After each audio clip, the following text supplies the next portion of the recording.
chicks in Playboy and stuff, they don't have like their bellies hanging over and stuff. Well, I mean, Howard, I'm sitting down. Yeah, but you're a little loose, that's all. Yeah. I'm not loose. Let me see your ass. Pull down your pants. Yeah. Pull down your pants. I'll take a look at your ass. I'll tell you if you're any good. Yeah, let me see. Let me see your boobs. It's fine. You ready? Yeah, go ahead. Nice.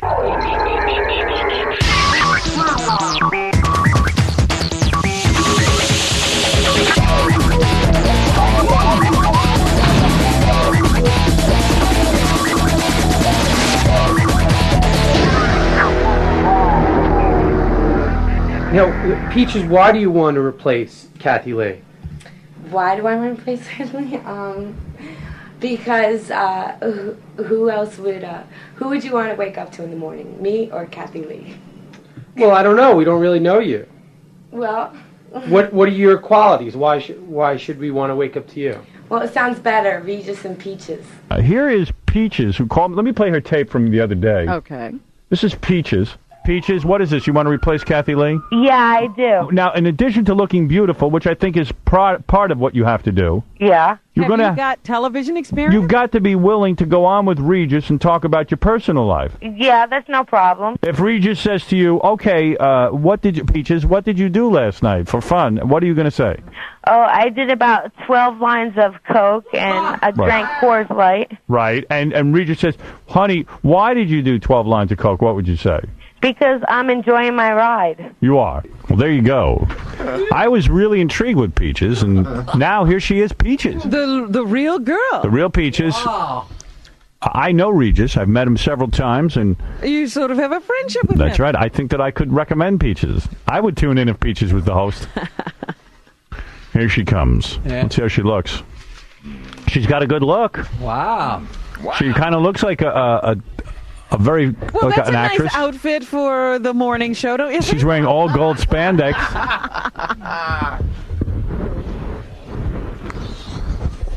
Oh, wow. Hi, Peaches. Hi, Howard. How are you? That's you, huh? You're not a bad-looking chick.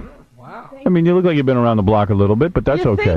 think that look is good. Yeah, I like her. Were you for a the stripper? morning. Yeah. Yeah, and you really want to be the next Kathie Lee. Why not? Now, When did that occur to you? yeah, when did you think of this? When she said that she was gonna leave the show. You Now, immediately said, I should take over. Yeah. yeah, well, you're definitely broken in. I see you've been around the block a little bit. I'm a virgin, Howard. Right, and you said you're 35 years old? Yeah. Right, and were you a stripper at one point? Yeah. You were, okay, and So you have some life experience. yeah, so you can talk to Regis about a lot of different things. Mm-hmm. Like, for example, let's pretend that I'm Regis. Okay. Well, before you do that, let me ask a little Let's background. pretend. All right, go ahead. I'm not into pretending, Howard. Well, Regis will get into it with it. Have you dated famous people? Have I dated famous people? I've kissed them. Well, let me be Regis. Let me. Okay, All slip right, into your okay. Regis. He's got to do a morph here. All right. Wow. Hello, Peaches. How are you this morning? Good. How are you, Reed? And hello, people. Thank you for tuning in. This is a very exciting day. We have a lot of big celebrities. Tom Selleck will be here. I understand you like him, Peaches. Tom Selleck. No, I really don't like him. Why do you say that? He's a little old for me. Too old? You like younger men, huh, Peaches? Yeah. And also, we have another great guest coming in here, Courtney Cox from Friends. Do you like her, Peaches? Sure, why not? You do. All right. And is your vaginosis under control? You don't smell down there, do you, Peaches? Why do you think I'm named Peaches? Because you smell like a peach? Exactly. Got any Coke? Yeah. Wow. Do you have any Coke? This You is want some? fascinating. Then what, Kathie Lee used to talk about her kids. Do you have any children? Do I have any kids? No, I don't. You don't want to talk about your kids? What did you do last night, Peaches? You probably were around town in New York City? I played with my blow-up doll. His name is Cody. Now, come on. What did you do last night? Come on. Bend over. We'll do I anal. told you. No, last night. I told you. Audition. You didn't tell me. Was I coming on for an audition? Yes, we're talking about the show. I want to kill her. You're going to strangle her. I'm going to kill you. I want like this. I want Kathie Lee back. Now, what did you do last night in the big city? I told you. You know how we always talk? Kathie Lee and I always talk about what we do. Wait a minute. Have you seen Live with Regis and Kathie Lee? Yeah, I have. And so you know that they have a conversation. Yeah, but he doesn't say he's not a good Regis. Yes, I am. You suck. I'm trying to get something out of you. Want to stick your tongue down my throat? Well. What did you do last night in New York City? I told you. Tell me again. Did I stutter? No, you told me on the phone weeks ago. What did you do last night? Last night, for real. I walked in Central Park with my dog nude. You didn't tell me that. What did you do last night? I play with my blow-up doll. You're horrible. You're not going to get the job if this is how you're going to Did you think I really was going to get it, like, coming on Howard Yes. Stern? Yeah? Yes. Lots of people have gotten talk shows from this If you treat it show. seriously, maybe you'll get somewhere. Oh, yeah. I understand you like to do drugs. They don't like Did you do Howard. any drugs last night? Did I do any drugs last night? No, not last night. I understand you do a drug called gasoline. Tell us about Oh, that. yeah, gasoline. What is that? Wow. It's a new thing on the market. What is it? It's gasoline. You are one of the worst conversationalists I have ever heard. Yeah, you're awful at this. You're the worst host. No, I'm not. I'm asking you stuff. I don't see you adding to the conversation. So talk about something you want to talk about. Regis doesn't sound like that, and he doesn't ask stupid questions. I'm not a like Regis. that. Yes, he does. He goes. He says to Kathie Lee every morning. What'd you do last night? I understand. What's gasoline? Describe it. What did I do last night? I drank gasoline. What? I don't know what you want, Howard. You're really bad at this. You get to know. You're not even giving me a chance. Audition, you've never even been to one. What do you know? I've been to audition. For what? Stripping? Great, you got the job. No. Take your top off. Yeah, I did. Would you like some? I have some left over. What did you do? Maybe I would like some. Well. See, but that's... I did drugs. Well, I'm getting to know you. This is an interest of yours. It was... I party, but... You party? Where did you party? I party. I didn't party last night, actually. What did you do last night? Well, last night I just took a bath and watched Conan. So tell me, you say you do the drug gasoline. What does that mean? Wait. What is gasoline? You can't... That's not how you audition somebody, Howard. Yeah, but, You only know how not to do things. I'm trying to ask you about interesting stuff in your life. I've never heard of gasoline. Yeah. Drugs? Nobody's heard of it. We're all... I'm dying to know. Now you could What be... is gasoline? I told you, it's gasoline. Real gasoline, like you Yeah. get from a pump. Yeah, And what do you do self-service. with And what do you do with it? What do you do with it? You drink it. You drink gasoline. Yeah. For real. That explains a lot of... I'm trying to interview you about something that you would know about that people would be fascinated by.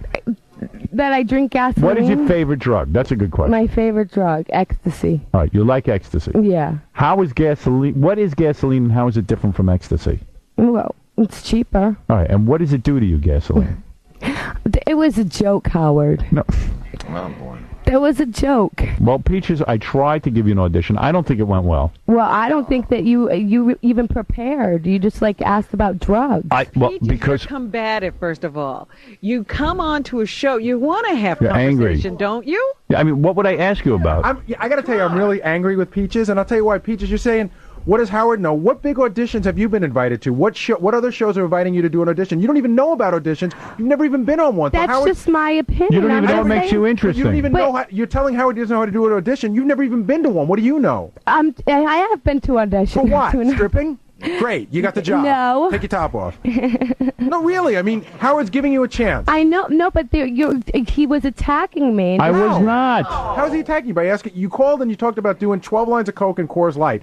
That made you much more interesting than all the other people who called who thought they should have the job. So Howard's exploring that area. Yeah, why do I think? But I thought it wasn't going to be an audition where he's going to pretend, because I can't pretend Well, it would be a whole different situation if it was, with Regis. So just pretend it's- Howard pretending to be Regis. It's just. Then you can't act. All You right, probably so shouldn't get talk the gig. to Howard. You won't even talk to him. Yeah, you won't even look at me. So Peaches, I'll try one last time. I actually came on to talk to you, Howard. All right, I'll talk to you. What level of school? What level of school did you go to? Did you graduate high school?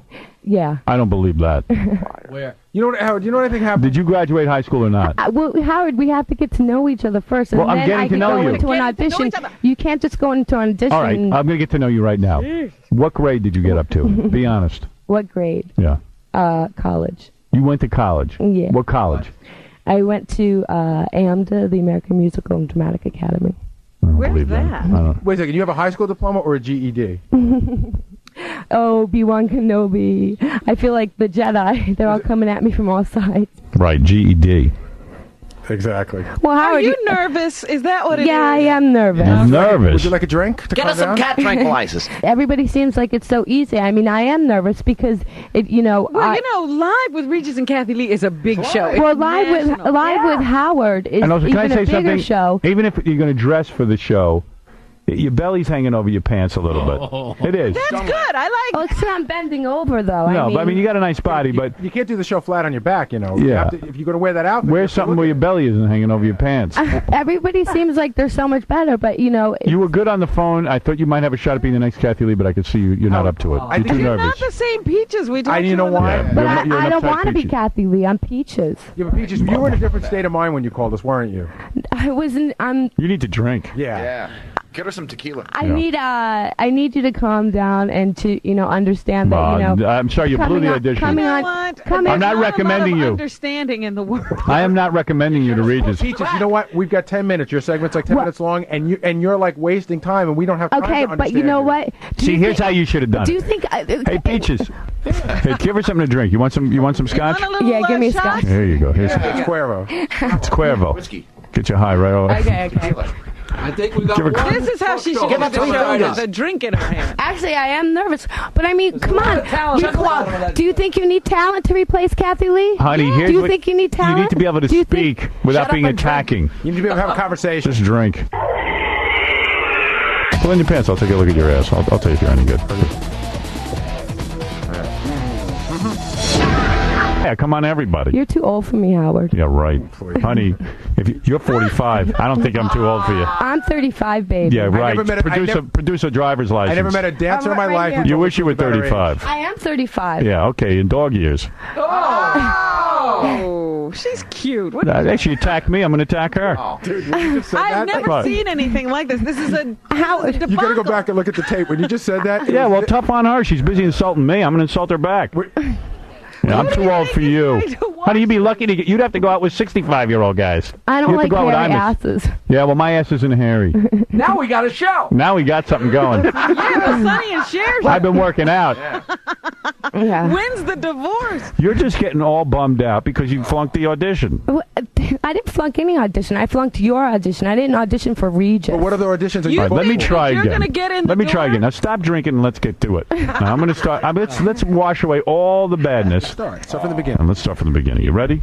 All right, here we go. Hi, it's Regis Philbin. And look who I'm with. Hey. This is Peaches. Hi. Oh, now you got a whole different attitude. All right. So, Peaches, what'd you do last night? I played with my beaver. I mean, come on, Howard. You don't even. Goodbye. We gave you another chance. Hey, Peaches, how about actually saying what you actually did last night? Yeah, why not tell be, the truth? Don't be a character. Just be Peaches. What did you actually do last night? I told you what I did. Tell them about the band. Who'd you tell? You didn't tell us. Why don't you talk about how you took a sexy bath? And I did take a sexy bath. So talk about that. I told you I took a bath last night. I have a very important question for What you. is it, Regis? Go ahead. When you were in the bathtub last night, was there any water in the bathtub? Just checking.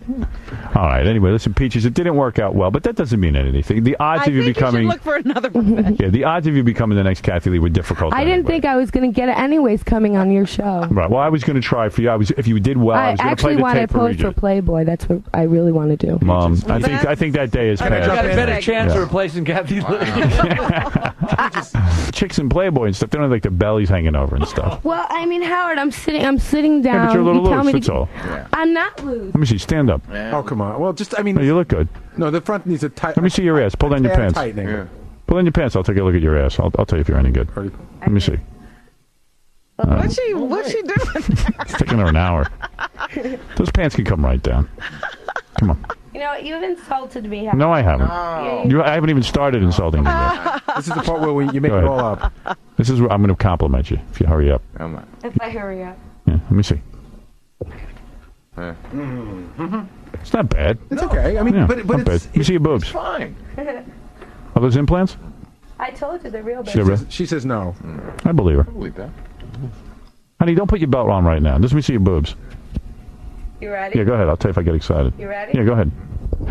Nice. Nice. Real nice. Yeah, those are nice. Those Real are nice. Real good. Those are great. Is she going in Playboy?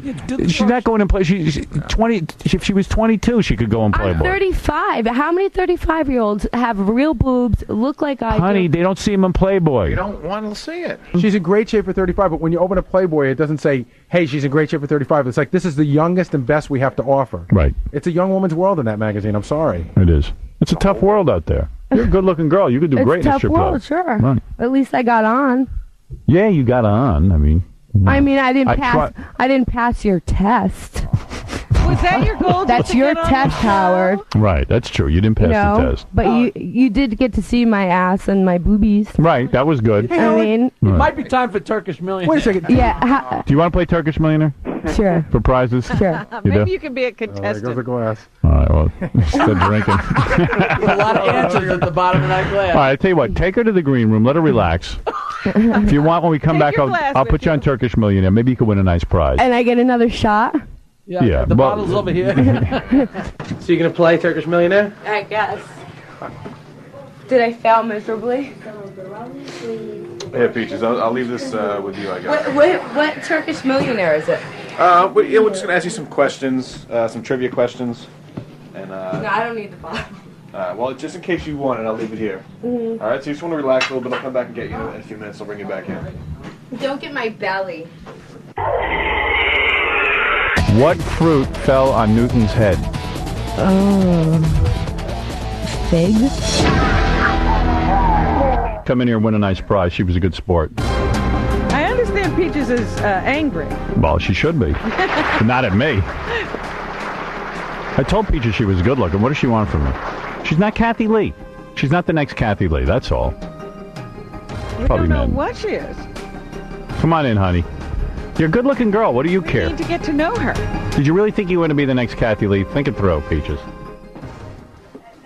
Oh, hold on. Yeah, what? No, I didn't. Yeah, exactly. So and I said you're good looking. What do you care? Exactly. What is the prize she's playing for, Gary? How about a ladies' Tag Heuer watch, courtesy of Steven Singer Jewelers, valued at about $1,200, Peaches? How about a $1,200 watch from Tag Heuer? Oh yeah. You'd like that. Okay, Peaches. All right, are you ready for your test? You have to answer, because these are so easy, you have to answer 5 questions. And then You said you went to college, so this should be Yeah. Well, whatever. When I went to college, All right. you know. Name the 2 candidates, the 2 major candidates running for president. The 2 major, Yeah. George Bush Go ahead. Jr. Right. and who's the other guy? Oh yeah, Al Gore. Is that your final answer? That'll be my final answer. That is correct. You're on your way to the Tag Heuer watch. All right. What party is President Clinton in? What party is President Clinton in? Democratic. Is that your final answer? That's my final answer. All right, that's correct. That's 2. one more, and you've got a what? No, 3 more. Oh, 3 more. This is so easy. Who made the I Have a Dream speech? Martin Luther King. Is that your final answer? That'll be my final answer. All right, that's 3 right. So you need 2 more. What fruit fell on Newton's head?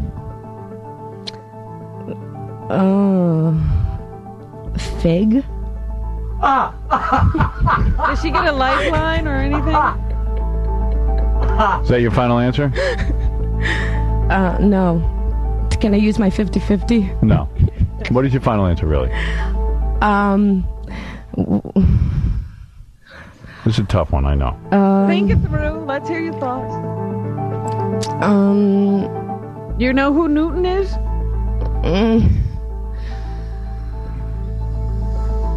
Apple. Is that your final answer? That's my final answer. Okay, that's right. Wow. That was a total guess, I could see. You really were serious about the fig, but of course Jackie had to laugh and give it away. Yeah. Because Jackie has to make himself Because I'm known. so stupid. Right. All right, here we go. It was funny, but it would have been funny if you kept your mouth shut. Bam. Right. All right. Now you get your one final question. If you get this right, I You're thought on your you way. said if I get 3 right. No, I said 5. Listen to what I said. Who discovered, this is the hardest question in here, and it's not even that hard. Who discovered electricity?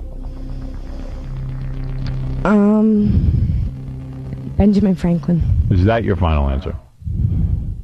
That's my final answer. You got a $1,200 watch, just like that. No sweat. All right, honey. I didn't think you'd be able to answer that. Oh, yeah? I was going to ask you a really hard one. What is the name of the president's house? But I didn't want to throw you off. I wanted you to win the watch. Good for you, Peaches. You look great. So, Maddie, you okay? Yeah, I'm fine. You sure? Mhm. You seem a little off. I do? Yeah. What'd you think of it? What are you filming me still for? I'm done. Well, I want to get your reaction. Bye. I'm going home.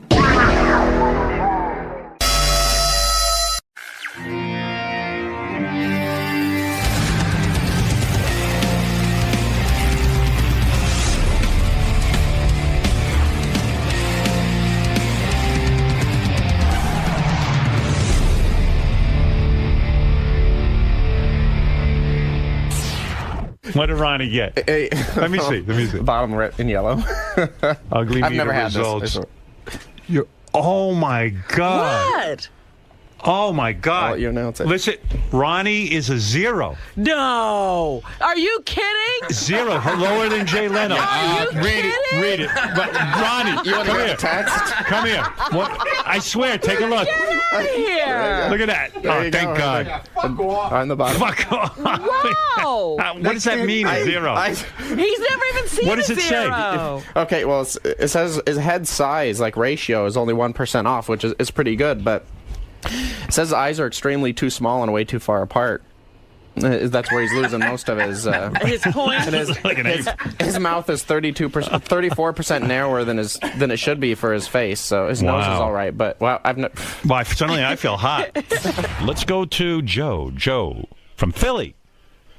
Hey, now. Good morning, Howard. Good morning. Howard, did you happen to... I'm sorry, are you there? Yes. I'm sorry. Howard, did you happen to hear there was a news brief played over the weekend on your station, and it was with Shuli and JD. And I just thought this was so telling. I know how you're attached to JD. I know you have a special place in your heart for him. But he refers to himself in the news brief as JD Harm whatever. I mean, he doesn't even finish his own name. Wow. You know, I did detect, Is he better since his high score? Yeah, I did detect that the ugly meter thing, and he scored in the 50s. He suddenly got some sort of confidence. I understand on the wrap-up show yesterday, he hardly funked at all. Yeah, he stood up straight. Whatever. As soon as he got his score. What do you think JD's going to be? I bet you JD's a 46. I just want to be over 50. I'm going to say... I'm going to say he might be a 45. Yeah, but so you're saying he's better looking than him. But it's a symmetry thing. But does that app take into consideration his triple chins? Hey! All right, what did JD score? All right, you guys are pretty good. He came in at a 52. So. I'm Mr. Handsome. Dude, did it help you in some way? Because it seems like you're walking around a little more confident or something. Not really. And when I was talking... he's back. Take it again. He needs to remember he's a 52. Why don't you put yourself on that thing every day? Robin's right. What? When I was talking in this news brief, I might have been talking about my Twitter. And my Twitter is JD Harm. There's no, like... Yeah, but it's not JD Harm whatever. You should be JD Harm whatever. You should get that name. Well, someone's probably already got it now. Oh, I see. He did. He was talking about the girl on Big Bang Theory allowing him to follow her. Oh, is that the one that you thought you were stalking her or something? I guess there was a Twitter bug or something. Yeah. And that's what happened, but now we're following each other. Oh, so she let you in. She let me in. And she heard I was at 50. What was your score on the ugly meter? 52. 52. Look at you. You got it memorized. That was a big day for you yesterday, wasn't it? You were expecting to be shot down again with like a 12 or something. Boy, you know, that effect does not last long. I'm glad I got over the 50 mark. That's all like.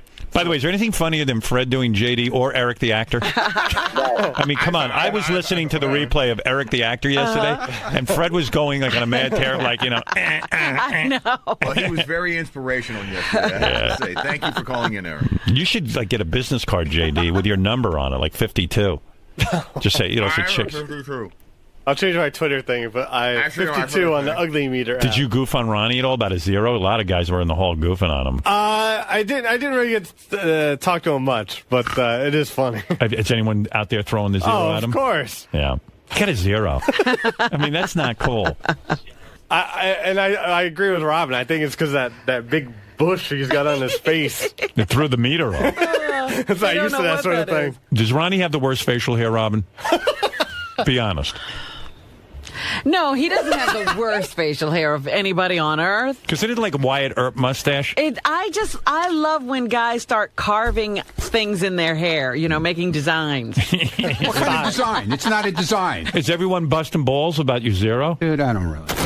No, yes, you he do. does. No, I don't. Stop it. You really believe that bullshit? Yeah, it seemed pretty accurate. Oh, please, get away from me. Those guys are the biggest users that ever walked through the door here. What's your theory? My theory? Yeah. As far as what? My 0? Yeah. Dude. How do you figure? How do I figure? Yeah. They can do anything they want with that picture. They can make it to look like shit any way you think they manipulated the picture, or and they decided to give you a 0? Just figure out what they got out of that shit yesterday. They got airtime like they wouldn't believe. They got airtime right into the wrap-up show. Right.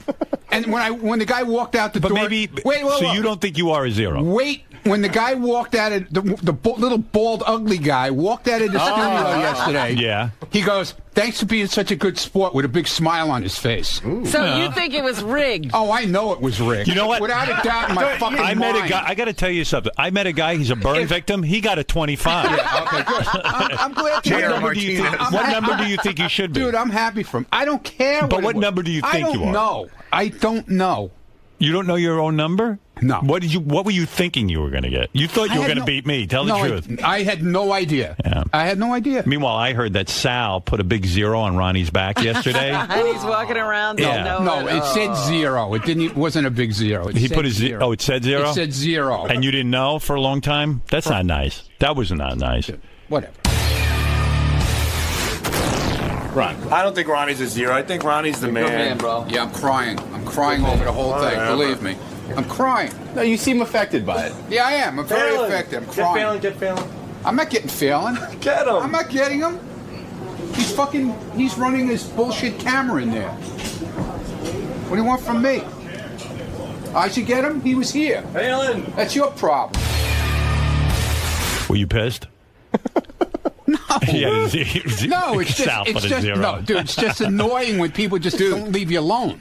I want to see that on TV, though. I want to see Ronnie walking around with a 0 on him. He was really upset yesterday, Howard. He had like a lot of conspiracy. So the big conspiracy theory is that they rigged the picture. But then he even went back as far to say is that the psych test that he was given, that was also rigged against him. Ah. Oh, right. Are you kidding? So now I'm crazy and now I'm ugly. Okay, that's fine. Whatever. That sounds about right. Whatever, not dude. crazy at all. Right. But, so, listen, they got what they wanted. I'm happy for them. Yeah. Now all of a sudden they have an account on Twitter now too. Whatever, dude. Yeah, you're on Twitter every minute. So, were people busting your balls on Twitter? Of course. No, actually, I got a lot of good response from people. Well, listen, man. You know one thing. The usual dirtbag guys gave me, the usual shit.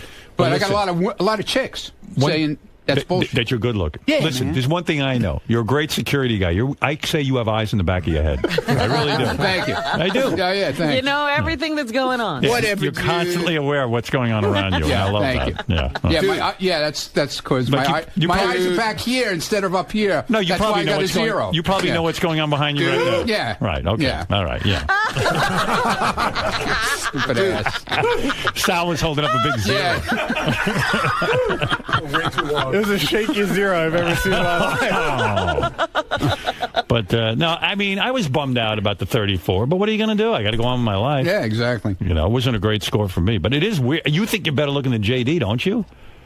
I mean, were you surprised he was a 52? I would say Ronnie's better looking than me. You would? I don't know what the hell they did. Who would you have sex with, Robin? Why do you think that they chose you to be the because zero? they know that it blows up into a whole thing with me. He's the big name. I'm sensitive. Stop it now. That's not what I'm talking about. Yeah, why did they choose you to be a zero? Because they know it blows up. Like, look what happened with the psych test. Right. It went ballistic in here with me. Right. So you think... No, you went ballistic. Yeah, but then why did did Del Goodstein get a 20-something? Well, you talk about somebody being bummed out. Yeah. There is somebody who's bummed out. Yeah, I heard he's like very upset with his score. I mean, I'm not upset at all. I don't know what you're talking about, Ronnie. Yeah, that's not what I heard, dude. That's what you guys in the control room told me. Well, I don't know what they're talking about. Yeah, okay, why do you think that when those guys were figuring out who to give the 0 to, and they did that to you, why did they give him a 20? Because he doesn't get on the air all that much. I don't know, dude. I'm telling you. That's my theory. I don't care. And Lieberman couldn't sleep last night. Did you know that? No. Oh, Lieberman Is that true? He told me he couldn't shut up. His girlfriend was like telling him to shut up already. Like all night. He didn't stop talking about it. Why would you tell your girlfriend that you're an 18? No.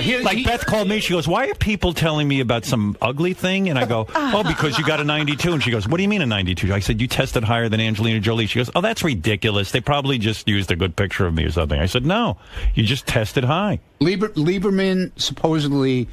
I didn't tell her I'm a 34. Yeah. Hey, Lieberman, why did you tell your girlfriend you're an 18? What the fuck is wrong with you? She heard it on the air, and so she knew I was concerned about it. She heard it on the wrap-up show, actually, and all I said was, and I stand by this, and now the song even confirms it, that now I am defined by this for all of my days moving forward within Howard Stern. That was my concern. I got to tell you, man, I mean, I'm a guy and I'm not gay, but you're good looking to me. I mean, you seem a lot more attractive than some of these other gavones. Exactly. That's my point, Howard. He said he doesn't take still pictures well. Yeah. He says he doesn't still photograph well. He said historically it's known that he doesn't still photograph. Historically. Who historically knows you don't photograph well? It's in the past, when I've had to take publicity photos or something, we had to do multiple shoots because I really don't. I don't still photo well. I'm better on video. So moving around, you're like a Brad Pitt. When you're standing still, you're like ugly. Oh, my. Exactly. It's all about the movement. It's true. I always see you moving, to tell you the truth. Shuli, did you get tested? No. Yeah. I don't. You're smart. Stay away from that thing. The mishkate. What is going on around here? I love Shuli. Shuli's a good man. Shuli's handsome. I think Shuli's a good-looking dude. I don't know why you're giving Shuli a hard time. We got some crew around here. I think the average score was 12. Well, anyway. Hey, John, look at it this way. You scored like a whole 2 points higher than Richard's asshole. Oh. You know. That's a huge honor. Yeah, Thank you. I mean, play the song. Hey, where's the new John Lieberman song for his intro? That's the best. How does a cock get a better score than my face? Lieberman got 18 on the ugly meter. What'd you say? How does a cock get a better score than my face? You tell me. It makes no sense. That's why it makes that whole app thing makes no sense. It's all in the bone structure. Yeah, the bone structure. That's the ugliest dick I've ever seen. Ralph, go ahead. I'm with Ronnie. That app's ridiculous because from what I understand, it measures symmetry on your face, and most people's faces are not symmetrical. If you took Howard, you're a photographer, you took a picture of somebody's face dead on, you cut it in half, and then put those two halves together. All I know is JD did really well. Yeah, that's why I'm a home. And I got to admit, I'm looking at JD now. He looks pretty good today. You know, it's like he looks goofy. You're better looking than him. Am I? Yes. I don't know, man. All right, Ralph, you can hang up now. Thank you, Ralph. This app just causes trouble. Thanks, buddy. Ralph is very attracted to me, in all fairness. I have to, in full disclosure. Thank you, Ralph. You're very handsome. I'll see you later. Bunch of guys telling each other how good looking we are. Well, JD, I was kind of happy for you, quite frankly. Because, like, yesterday you almost sounded confident. Yeah. Now you're back to being, Well, he was mess. happy when he walked out of here. Yeah, definitely. Oh, yeah, I saw it. He had a whole, like, happy walk. I was okay, and then Garrett got his score and said, like, fuck you, triple chin asshole, or whatever. Yeah, now he's back to being a Put him mushroom. right back in the prepper. I'll live. Wow. Big weekend for JD. Why? Chicago and Arizona. Oh, yeah? Block party? Yeah. Couldn't get a chance to get on stage with those good looks? Give all the girls a thrill. Hey, ladies. 52 is here. That's right. I got some girls supposedly responded on Twitter in Chicago are coming to see JD. All right, let's break some hearts. Like they want to have sex with him? I don't know about having sex with him. They want to hang out with him. That's up to him once he, He's got to close the deal. I'll open the door. Yeah. He's got to close it. Yeah. Are you excited about that? I was telling Shirley, I would like to be able to focus on that, but I can only focus on the show and like what? What about after the show? Having a show, okay, that's the problem. I'm more worried about the show going well and people being happy for what they pay What for. are you worried about that train wreck for? Because it's not going to go well. I can tell you that. How do you think someone has to worry about it? How do you think the show is going to go well with Ronnie and you? If Shuli's not worried about it, what are you worried Trust about? me, he's worried. No, he's not. He's not worried. All you got to do is get up and say a couple of things to the crowd. I know. I just, And you're saying you can't bang this chick that Ronnie's going to? Is she hot? On Twitter, she looks hot. Is she sending you pictures of herself? Well, she's got her, avatar picture. Let me see it. I don't have it with me now. I'd have to look for it. And she's saying she's coming to see JD. She's romantically interested in him? She didn't say that. She just said she wanted to meet him.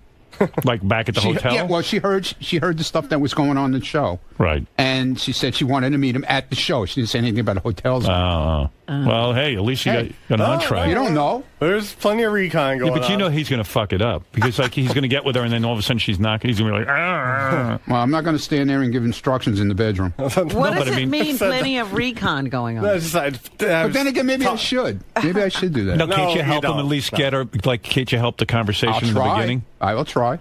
I was watching that Matchmaker show on TV. But I'm a 0, so how am I going to work with you? You're a 52. Yeah, but that's the point. You're a 0, and meanwhile, you do better than him. Okay. And he's got 52 points on you, and he still fucks it up. Hey, he's so not confident. When he said recon was going on. We're just he's talking to people. I'm talking to people. Everyone's see what talking. happens. Everyone's talking. Yeah, it's a disaster, Robin. That's what I meant. If he's talking to people, there's no recon going on. Recon. Whatever. All right. Recon Hopefully he'll have a good weekend. Well, no matter what, we'll have fun. Yes. Yeah, hi, girls. Anyone want to go to the bar for a drink? Whatever. Whatever, something. You want to drink? I don't have Anybody want to get some of this cock? cock for sale. Anybody want to lick my balls? My taint. An asshole. Who wants to tongue dart my sphincter? Wait, girls. Don't leave. I'm a 52. Whatever. All right, whatever. Can't believe you tested higher than me, you freak. Wow. I'm a 52. Let me shit in your mouth. I hope you get some girls, man. Sounds like you'd be up on stage and there's going to be some chicks coming to see you. We'll see. Yeah, you too. You're coming to my hotel room, both of you. You. Last time you got a girl in the hotel room, she broke her gate with a guy sitting Yeah, but there. that's how he talks to the girls, kind of, too. What do you mean? Like, he's very, come on, you got to come with me. Oh, he is? No. Gruff. He's gruff. That was a different. He's frustrated with the English I've language. been talking to her before that. You weren't there. Just stop. You know what it is? He's so I was bad. doing recon. It's still not the way to get the girl in a room without a guy coming with her. I know. However you're talking to them, it's the wrong approach. When you talk to her like that, she's definitely going to bring a guy with her. Yeah, you sound like a rapist. I ain't going to come Get in my room. Get in my room, you. Get in the trunk. Get in there. Throw her in the trunk. I've got a knife. Push her in the trunk. Yeah, you got to You You got to get a girl up there without a dude in the room. Oh, yeah, I know. It'd be funny if the dude pulled down his pants and said, "Hey, JD, how about a blowjob?" Oh, gee, I would have fucking killed him. Yeah, sure you would. Would have beat the shit out of you. Why? Yeah. I could. Oh. Yeah, whatever. I've got ninja moves. So he ends up with a guy in the room because he blew it, right? Because he was being all rough. I think so. Yeah. Ronnie knows how to talk to girls. Stick with him. Guy's a fucking zero, and he gets laid more than anybody. Oh, I know. You know, he's handicapped. He should have a handicap plate on his face. He's got a zero, and yet he still makes out just fine.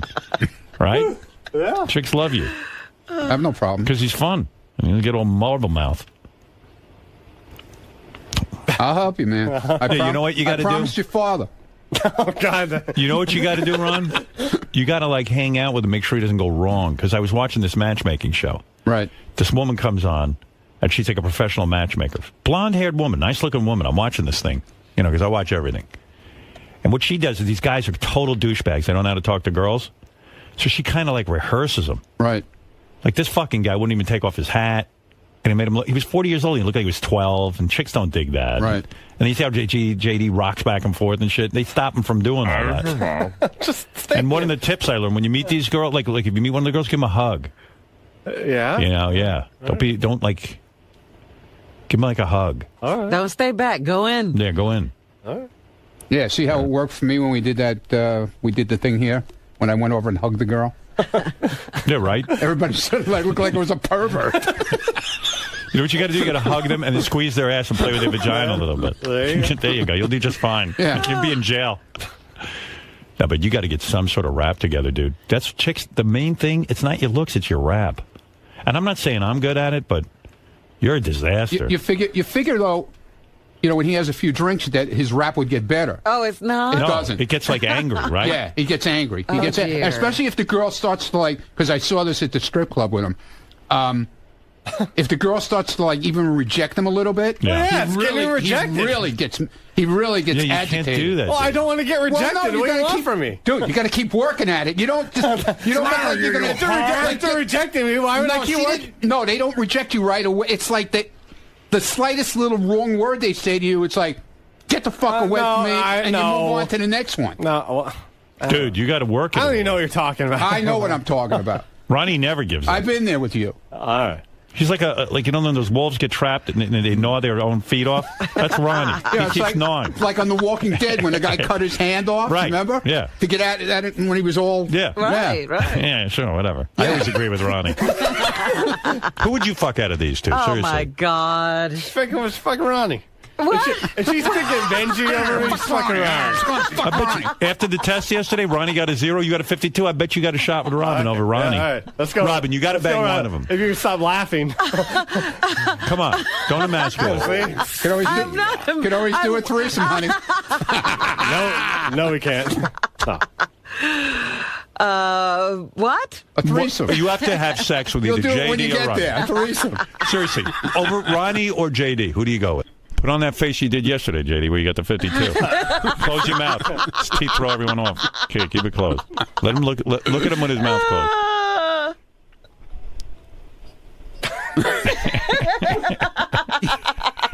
Go ahead. What's your answer? I'm looking. Time's up. All right, this is good. JD turned his back on me. No, but this is good, though. You're fantasizing about... That's good. Take your time. She's fantasizing, all right. Yeah, she hasn't vomited yet. Go ahead, Robin. Which one do you choose? You have to kiss and fuck, and you're blowing them. You're doing the whole thing. You have to lick my tank. You're doing it all. It's like a full session with these guys. All holes will be visited. The last 2 men on Earth. Right. This is it. You have to repopulate the Earth. You have to choose one of them. You have to glug my love snot. It's not life and death, Robin. Just choose the one, though. Yeah, she's the one who has to fuck you. Good Lord. Go ahead, Robin. I'm going to choose JD. Wow. See? Since he got the 52. There you go. I'm looking at him in a different way. Right? I'll give you a call later, Rob. Which would you go with, Lieberman or JD? JD. Wow. He really is an 18. Yeah, she didn't even have to think about that one. Wow. Well, at least she thought for 20 minutes about me and JD. JD suddenly... He's going to go home tonight again. He's not going to sleep again. Right. His poor girlfriend. Oh, no. Wow, you beat out Lieberman. No? Nice. Way to go. Since that 52, things are turning around. Slowly but surely. Yep. I've won Robin over.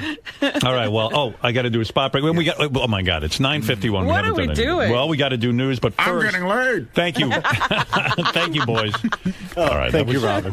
You're interesting welcome. segment with Robin. Okay. So it's been a while since you've really given it to Ronnie that way. Yeah, it was good the stuff. The last 2 days have been classic, Sal and Ronnie. Good stuff. Why do you enjoy busting Ronnie's balls Ronnie. more than anyone else? It's all in good fun. Just love breaking his balls. So, it's like breaking your old grandfather's balls. When I was a kid, I used to, pull the plug on the TV or change the channel with a remote, and you would think it was broken. Stuff like that. And hide his cane. And he's cranky. It's so much fun pissing off an old man. Let's get him again when he comes out. Yeah. I'll hide here. You could hide. You could even... Actually, right here. Yeah. That would be perfect. Okay. Here comes the dumb questions now. So, Ronnie, how do you feel that Robin picked JD? Does that really make you feel horrible? Hold up. Ronnie, you and JD have a bit of a friendly rivalry. Would you agree? Rivalry? Well, he's canceled your radio show. Yeah. He's out-handsomed you most recently. Yeah. Now Robin's picking him over you. Yeah. Are you feeling a little bit of bitterness towards him? I can't even talk. I gotta go cry. Do you feel like that zero's been hanging over your head for a long time now? Since you've been around, for sure. Without a doubt. Will you still help JD, with his swagger? Were you listening to the show? Well, he just defeated you like 3 times. I wouldn't be helping the enemy. Lisa just said Ronnie picked you, or Robin picked you over me to fuck like that. Me, it took 20 minutes to make the decision. You, it was like... It's as if you just scored an 8, not even an 18. Don't hit the player, hit the game. You know what? I'm done. That's fucked up. Excuse me. I like JD. No. Don't get me wrong. Obviously.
On the wrap-up show yesterday, everyone said Ronnie was almost crying.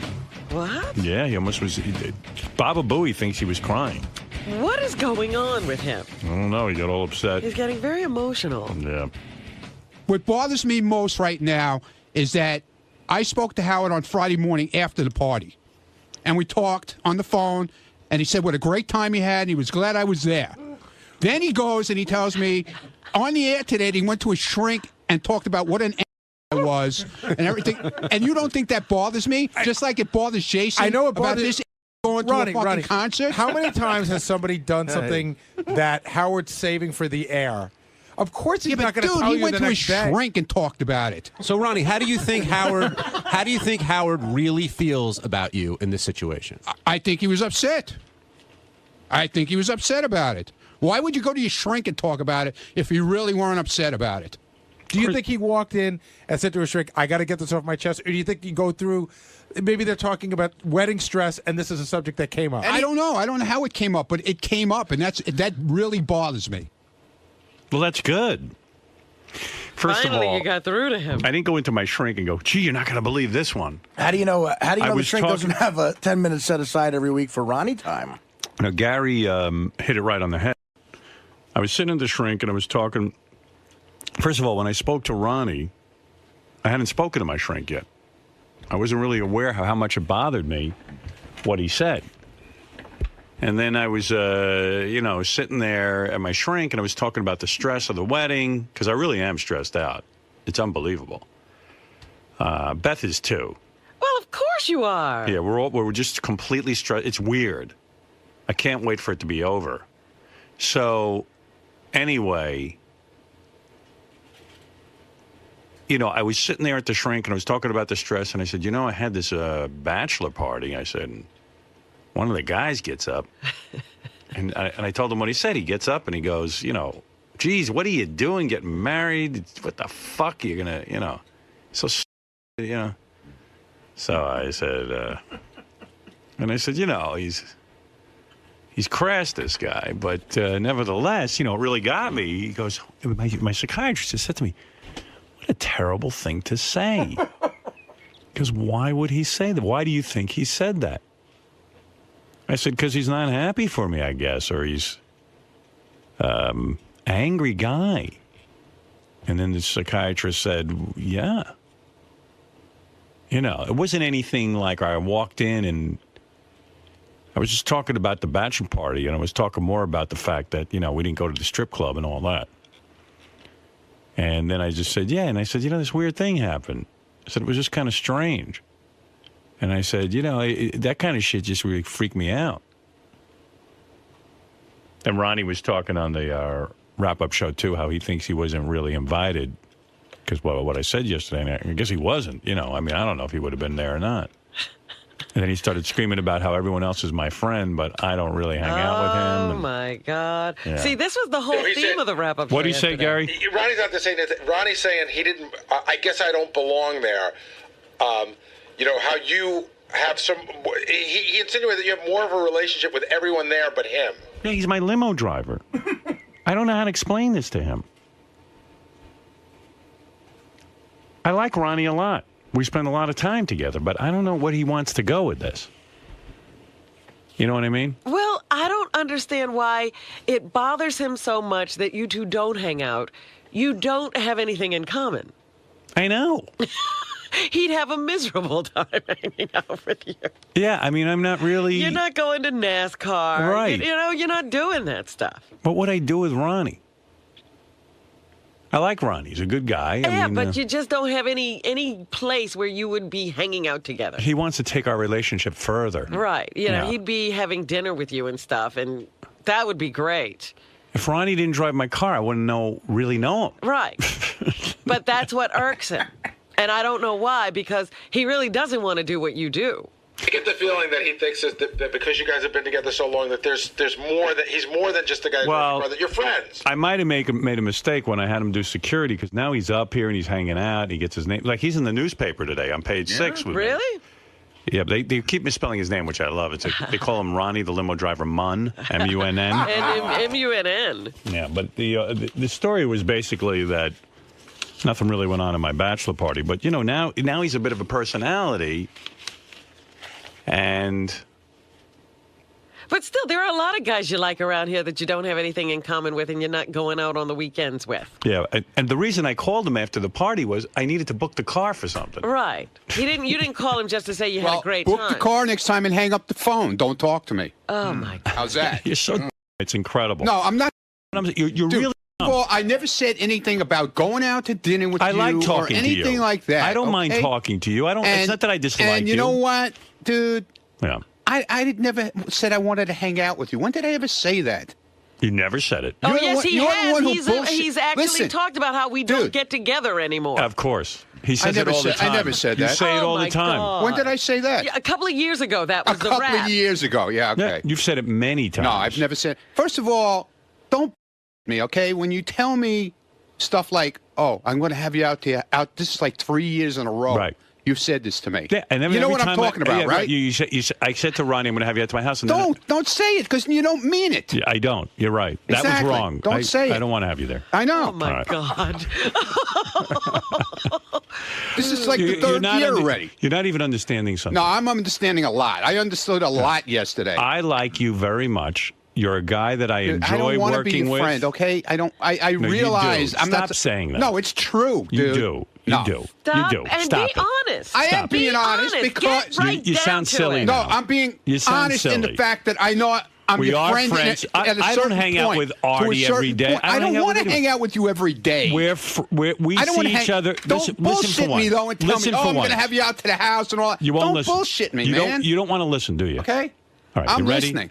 Okay. Not going to bullshit you. I'm never having you in my house. Okay. Good. So now you know. Good. Okay. I don't now want to two. see your house. Two. I don't want to be out Good. there. Two. I won't even drive to your house with anybody. I'll make sure Good. I'll never be there. Don't worry I about don't it. want you there. I won't? Number two. Okay. That doesn't Good. mean I don't like you. It doesn't mean I don't want to be That's your fine. friend. I am your friend at work. At a certain We have a point. nice. That's right. Yeah, that's fine. It's fine. That's fine. It's I'm not okay. looking to fuck you. I never said that. Right. I'm not Sal. I don't want to be in your fucking house, dude. I'm not Well, like you Sal. do. You No, do. I You don't. can be honest. When was it ever like that with you? Never. You're so Okay. full of shit, dude. Come on. You need Everyone to get talk off. to And your- you mind your you need business to because talk to I'm your not talking to you, okay? He goes to the You need to therapist talk to your once a week. It ain't I'm doing him not any talking good. to You better talk to your therapist because you're not even aware of your own feelings. I felt bad that everyone said you were crying on I the wasn't wrap-up show. crying. All right, so you started to cry. It's I no wa- shame. But here's the There's no thing. shame in it. I was Here's not the thing. crying, Here's the okay? thing. It actually makes you human. Yeah. I Actually, wasn't- you know what? That's I very wasn't touching. crying. You can admit The it. camera guy was there. He's outside in the hall. He just said to me, dude, you weren't crying. But he won't come in. Right. I wasn't crying. Okay, fair enough. You weren't crying. He's not going to tell you to your face. Right. But Okay. here's what I want you to understand. I understand perfectly. You don't even Oh, have you to do? explain it. Okay, then I won't talk. Why can't somebody talk to you? Because he's insane. I said it on the air yesterday he's on the wrap-up insane. show. You know, another thing, Okay. all of us know Howard because of what we do for a living. All of us know him through work, you know, and Yeah. then, you know, not because we were friends in high school. he wants. That's fine, he dude. wants to be I up my never ass. said anything. I talk when did to I ever you- put up a shit like that? All right, Like, can like I talk, or some other are you going to filibuster? Or Go are you ahead, going to let me man. talk? No, All right. no, because you hate when I'm coming back to you and I'm telling you the truth. No, you're not making any sense. Yeah, No, you're I'm not making a making lot any of sense. sense. No, I'm making a lot of sense because Only to you. Why would you say shit to me like 3 years in a row? You tell, definitely, I got to have you out to the Because house. I like you, and I Don't do want to. bullshit me. Wait, this you is- don't Okay, I want me. won't. You don't want me No, there. actually, I did, and I didn't get to it this summer. That's what you said And last summer. That's true. And the summer before. Right, and I realized summer's you're not right. long enough. Yeah, I know. I guess I'm. You know, Right. I sort of had this idea that maybe we would hang a little bit, but you know, you're right. I'll cut that off. That's good. Freud would say he That's doesn't good. want you at his house. That's Right. fine. That's But fine. here's the thing. Here's the thing. You know The what, Freud? reason you work with me is because I like you, and I do a good job, okay? and you can do add a good that job, to it, too. and you do a good job. All right. Otherwise, I wouldn't be here, and I know Right. it. That's absolutely true of everyone here. I know that. You're not the only I one. know that. I don't single you out. I didn't run into my You're not the only psychiatrist's one. office to talk about you. That you're complimenting yourself too much. No, I'm not. You are. No, I'm not. What I ended up doing. I was upset about it, okay? Yeah, but what I ended up I'm not doing, allowed to get upset about something. You're not here. You sound now. Yeah, okay. Because you're not listening. All right. And you're reacting to Please. stuff. You sound. Now listen. I don't sound. You sound. Well, you think so. Somebody told me they listen to Ronnie and these things, and he sounds like Rain Man. Yeah. Well, Yeah, you know, okay. he's overmatched you. This isn't fair. Is anyone in the Ronnie doesn't sound camp to come in here? Let me see. Bill, do you think Ronnie sounds dumb? Oh yeah. That's the perfect fucking answer. I don't know. Bill, go ahead. Go to the phones. That's Bill? great. Yeah, how do you tolerate that from an employee? Tolerate what, moron? What is he tolerating? Your vocabulary is so limited. Oh, and you God, here we sound go. like a retard, Ronnie. I'm trying to explain to you. I'm listening. That I went into the therapist's office. Now here, the reason I don't have you to my home is that here I spend some time with you outside of work. Right. We go to a lovely dinner at a Right. class restaurant. Okay. You're screaming out the word. Right. I was screaming out the All word. right. All right. Mm-hmm. Secondly, you say you want to have fun. So the idea of having fun is screaming the word. Right. And then telling me what an ass I am for getting married. Right. Okay. And then I say to you, hey Ronnie, that Like bothered me. I really meant that. Okay, go ahead. Well, I meant you coming to my house too. Okay. So anyway, then you then now you can understand why I have trepidation about bringing you to my house. So then you don't have to worry. Okay. Well, I'm just telling you what's behind this. Okay. Because you proved to me that there's something wrong. Then I said to you, Ronnie, that's a very terrible thing to say. I'm just having fun.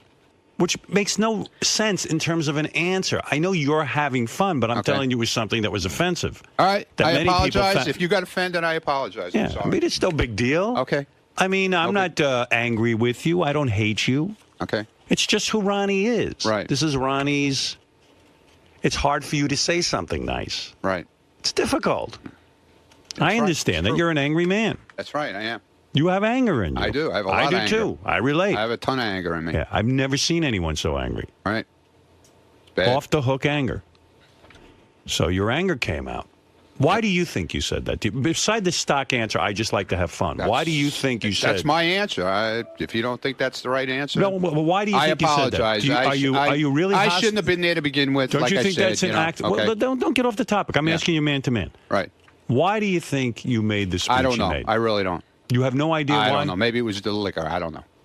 Okay, let's say it is the liquor. Let's say the liquor loosened you up. Excuse me, I wasn't talking to you, okay? I'm talking to Howard. Ron, I'm asking you for serious. Seriously, man to man. And I'm not offended by what you said in terms of, I understand what you said. No, obviously you were, because I was. Obviously it bothered you. You went and talked to your guy about it. But I'm not mad at you. Okay. But I'm trying to understand. In other words, so here you weren't asked to make a toast. You made a toast. People were just doing it. And then somebody said to me, why don't you go goofing around? Okay. So, all right. So I did. You get up, you say, hey, I know Howard for 23 years, and what I want to say is, what the fuck is wrong with you? Why are you fucking getting married? Right. What the fuck? Why do you have to fucking change things? What the fuck is wrong with you? Okay. Pretty much something like that. Yeah. There wasn't that much fuck in it, but okay. Artie, was there a lot of fucks in it? You actually underestimated the fuck. Okay, that's what I thought. Okay, Artie. Yeah. What he said. I don't even need you to. Can you repeat what Ronnie said? I don't need you to be in this, Artie. Okay. Wait, let Ronnie say it. If he's going to let Artie do his impression. Well, I have to do my job. You're trying to talk to me serious? This is not fucking serious. You're right. All right. This is not serious. All right. Stay out of it. All right. I'll stay out of it. Shall we all leave so you stay can the hell be out alone? of it? Here it is. I have a cupcake. Good. Have a cupcake. Here's the question. Have a black and white cookie too. Here's the big question. What, aside from, hey, I was drunk, I'm just trying to have fun. Because the answer, I'm just trying to have fun, doesn't make me understand anymore. Why do you think you had to attack me in my decision at the bachelor party? I see a bachelor. All right, go ahead. All right, here it is. I see a bachelor party is kind of like a bunch of goofy guys getting together, and it's like almost like a roast. Oh, a roast. Not. It's not a comedy show. It's just like a bunch of guys goofing around, saying, "Why is the guy getting married?" That's what they do at a bachelor party. Oh, okay. Well, then maybe I didn't. I didn't see anyone else doing that. How come nobody else did it?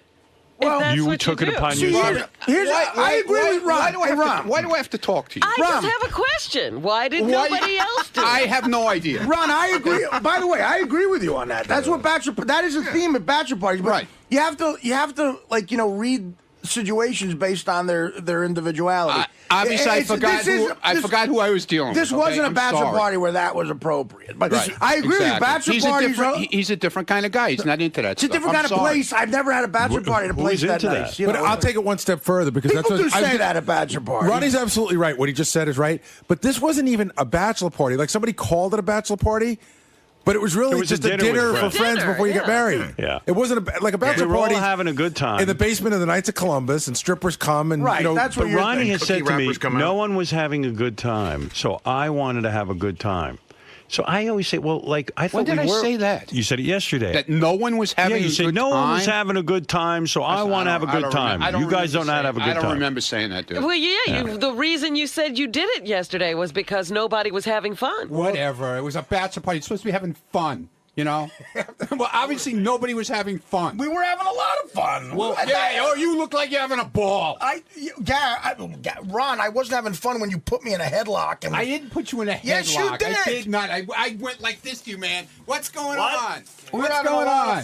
It was a little too classy, the event. Yeah. Right. Too low-key. Well, that's why I said I shouldn't have been there, obviously. And I'm not mad at you. I'm really not. Oh, obviously you are. No, you don't know me. It's like day 3 of it. So obviously it's bothering you. I heard you on the wrap-up show. You continued it. Yeah, I continued it saying that obviously it bothered you. Did I continue it or did you continue it? John asked me to come in. Yeah. Okay. So you shouldn't have gone in then. Why not? You didn't not? want it to continue. If you didn't want it to continue, don't keep talking about it. No, I went on there to say basically that I didn't realize that it bothered you so much till you said you went to the shrink and talked about it. And that freaked you out. Yeah, it did. Yeah. Okay. So the fact of the So matter now, is, I didn't go to the that's shrink it. It's to done. specifically talk about you, but it did I come didn't up. say you went to specifically talk about me. I never said that. When did I ever say that? You're putting words in my mouth. I'm telling now. you. The You're question trying to rile was me asked- up, the and it's not question was- working, dude. I'm sorry. You're riled beyond the max. Yeah. Okay. What are you talking about? It's not working. It's totally working. It's not working. You're totally riled up. I'm not talking to you. You're totally riled up. Is he not riled up? Let's take a vote. You know, he's dude. He's definitely riled up because you know what? He opened the door for me this morning and I said, "Hi, Ronnie." Didn't say a word to me. I answered your That's friend. his No, you shtick. didn't. I said No, hello. that's Ronnie's- You were like that's the Ronnie's Sphinx, shtick. dude. I said hello to you. You What were are like you the talking Sphinx. about? You opened. That's opened the his door. shtick. What are you talking And I about? thought, That's Ronnie being funny. Ronnie's back again. You know? No, Ronnie's God. explained that whole persona to me. That's him having fun teasing people. No, I'm not Oh, wait. teasing anybody. Yeah, I hold on. didn't Let say. me write that down. I That's said the hello Ronnie to Fred. personality. Fred just didn't hear it, obviously. Yeah. That's the Ronnie Then I charm. gotta get my hearing checked. Yeah, I guess so. But I didn't see your mouth move, so That's a usually ventriloquist. when mouths Fred, move. Fred, that's the Ronnie charm. That's bullshit because I said hello to him. Like if you call Ronnie on the phone, he'll just go. I even opened the door for He him. goes like What are you this. talking I about? said You go- that. You And I opened the said door, and I hello, said, and I- "Oh, Ronnie's I happy said- this and I morning." said, You're not how you doing, understanding. man? That's the Ronnie charm because sometimes you call him No. on the phone. You go, "Hey, Ronnie," will go, and you go, "Ron." Oh, so You go, then "Is he that-" wasn't mad. and he goes, no, he goes. Oh, then I take it back. I I apologize. go, "You okay?" He goes, okay. It's like, what? Dude, He doesn't move look, his lips. if I talk to you on the phone, it's not good. If I don't talk to you on the phone, it's not good. So I don't know. I don't know what you want Joe, from me. you're on the air in Allentown, Pennsylvania. Hey, this is Hey, great. Howard. Good morning. I would like to just tell this ungrateful little turd how many millions of guys out there would die for his type of job and to drive you around and to be in the studio and so on and so forth. This is the most ungrateful little piece of shit that I've ever heard in my life. Well, what is this guy's problem? He's got a limited vocabulary. He sounds as a talk. And what's the deal with not letting Artie talk? I mean, you know what? Artie was there. He's got something to say. Or how about Ronnie shutting the fuck up and letting somebody else talk? I was talking to Howard, not Artie. Okay, You are go f yourself. Go away. yourself, you little Yeah, shrimp. yeah. Okay. So Go drive your car down Pennsylvania Turnpike. All right. Actually, I'm driving Yeah. my truck right now. Yeah. and I'm Oh, doing you drive a truck. Big And I deal. wish you were on the middle of the street so I could run you to fuck Yeah. over. Yeah. You do that. You do that. Ronnie, didn't you drive a truck? Yeah. Yeah. Yeah. You know, Ronnie is a fellow truck driver. Yeah, well, you know what? I don't know. I don't know what to say to that. A fellow truck driver. This guy, I just don't understand his level of ungratefulness, Howard. I mean, it's simple as that. When did I ever say I was ungrateful, moron? When did you ever hear me say I was ungrateful? You didn't have to. No, you don't say it. Other people see it in you. Oh, okay. You don't have to say it. It's the way you act. It's the way you talk. It's the way you walk around with an attitude all the time. Every An time you're on attitude? the air, you're- Yeah, I have an attitude. Listen, you're ungrateful, dude. I have You're an ungrateful. attitude. You know what? You should take a vote from 1 million people, and I guarantee you 999,999 of them would say that you're an ungrateful little shit. Because that's what That's you good. are. That's good. I'm happy. All right, Joe. Thank you. You make me happy by saying Thank that, you, Joe. Howard. Thank you, Howard. Go blow your horn. Hey, blow me. Let me hear it, man. Blow Blow me. it. Come on, let me hear your horn. All right, he's gone now, Ronnie. He will never hear that horn. Yeah, good. Well, anyway, look. For the record, yes, I like you. I don't Stop want you to walking tell me around. that. Shh. Listen for once. Yeah. You'll sound much smarter. Okay. Yeah. I like you. I don't hate you. I never said you did. Did I say think that? you're a real good guy, an honest guy, and a great guy to have working here. I like you personally. You're a very nice guy. Now, you want to belittle that? Whatever it is, I'm not saying you a can word. do whatever you want. I'm not saying I anything. didn't ask you to say a word. Let me ask him something. Is there anyone around here that you like, but you don't hang out with? What does that mean?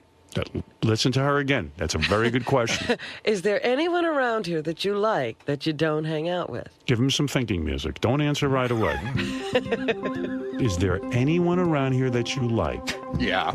That you don't? That hang I out want to with? hang out with? Or That you don't hang out with. Now think about it. Password is gravy. Now, what is your answer? I hang out with who I like, and that's it, you know. All right, listen to me. Is there anyone here you like that you don't hang out with? Think about it. Not really. There isn't? No. Okay. Everyone you like, you hang out with. Pretty much. There's not a soul here. I don't want to hang out with you because I don't like you, so I don't have to worry like about that. person, but we never get together. No. All right. What? Do you think I'm going to say Howard?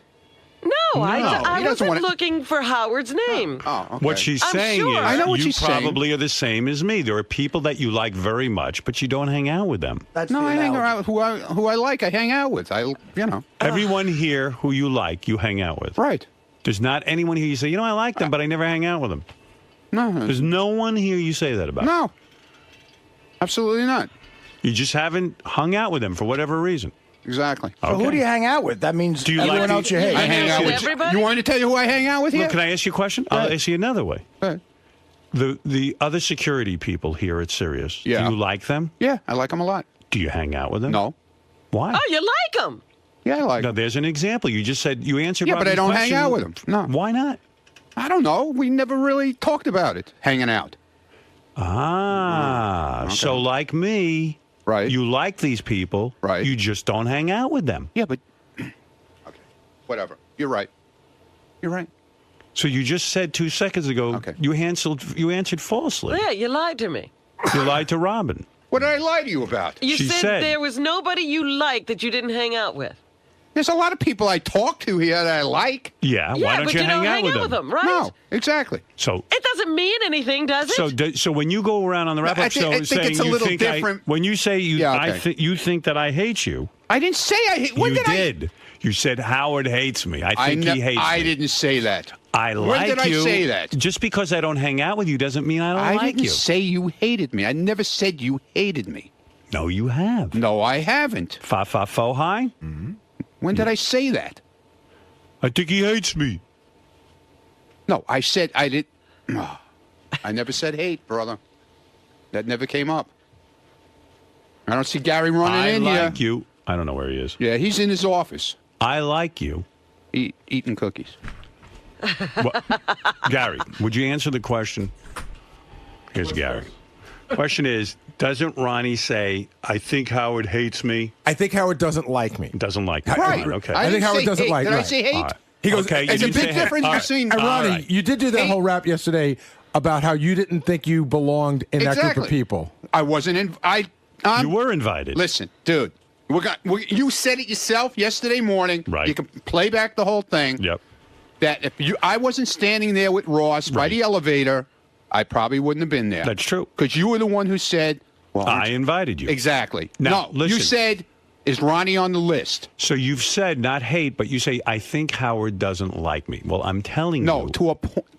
Like for a certain point. Ronnie. To a point. Ronnie. Like I like you. I shouldn't have been at that party. Ronnie, It was, I like it was you. all your friends Right. that you hang out with. That's right. You don't hang out with me. I don't. So I shouldn't have been there. I didn't say I had a problem with you being there. No, you didn't say that. I said I But like you were put on the spot, kind of. Are you coming to my wedding? Yeah. So why did I invite you? So Did there's I a lot hate of you? other people coming to your wedding. That's right. Okay. So you're one of the select people that I like that is going to hang out with me. Okay. You're going to. I invite. Nothing is enough for you. You want more contact. No, I don't. That's. I like you enough You're to missing invite the you to my point. wedding. Okay. Okay. I like you enough. So why can't you be happy? I'm happy. You feel like I don't like you. You tell Gary Howard doesn't like me. I invited you to my wedding. Does that mean I don't Why like do we you? have to keep going over the same thing over and So over why are you again? going around bad-mouthing me saying I'm I not don't like you? bad-mouthing you. I know hanging my out with you at my place wedding. now, okay? I know my place. Oh, Here boy. we go. Oh, there's Here a we go. place. Your place. Right. So the security people have to know their place because you don't hang out with them? Then No. why are you saying that about me? What do you mean I know my place? I don't have the relationship with them that I have with you. What? What is the relationship you have with him? I'm with you every day. I'm not Yeah. with them every day. And we see each other every day. That's And it. what does It's not that the mean? same, What okay? does that mean? What do you mean it's not the same?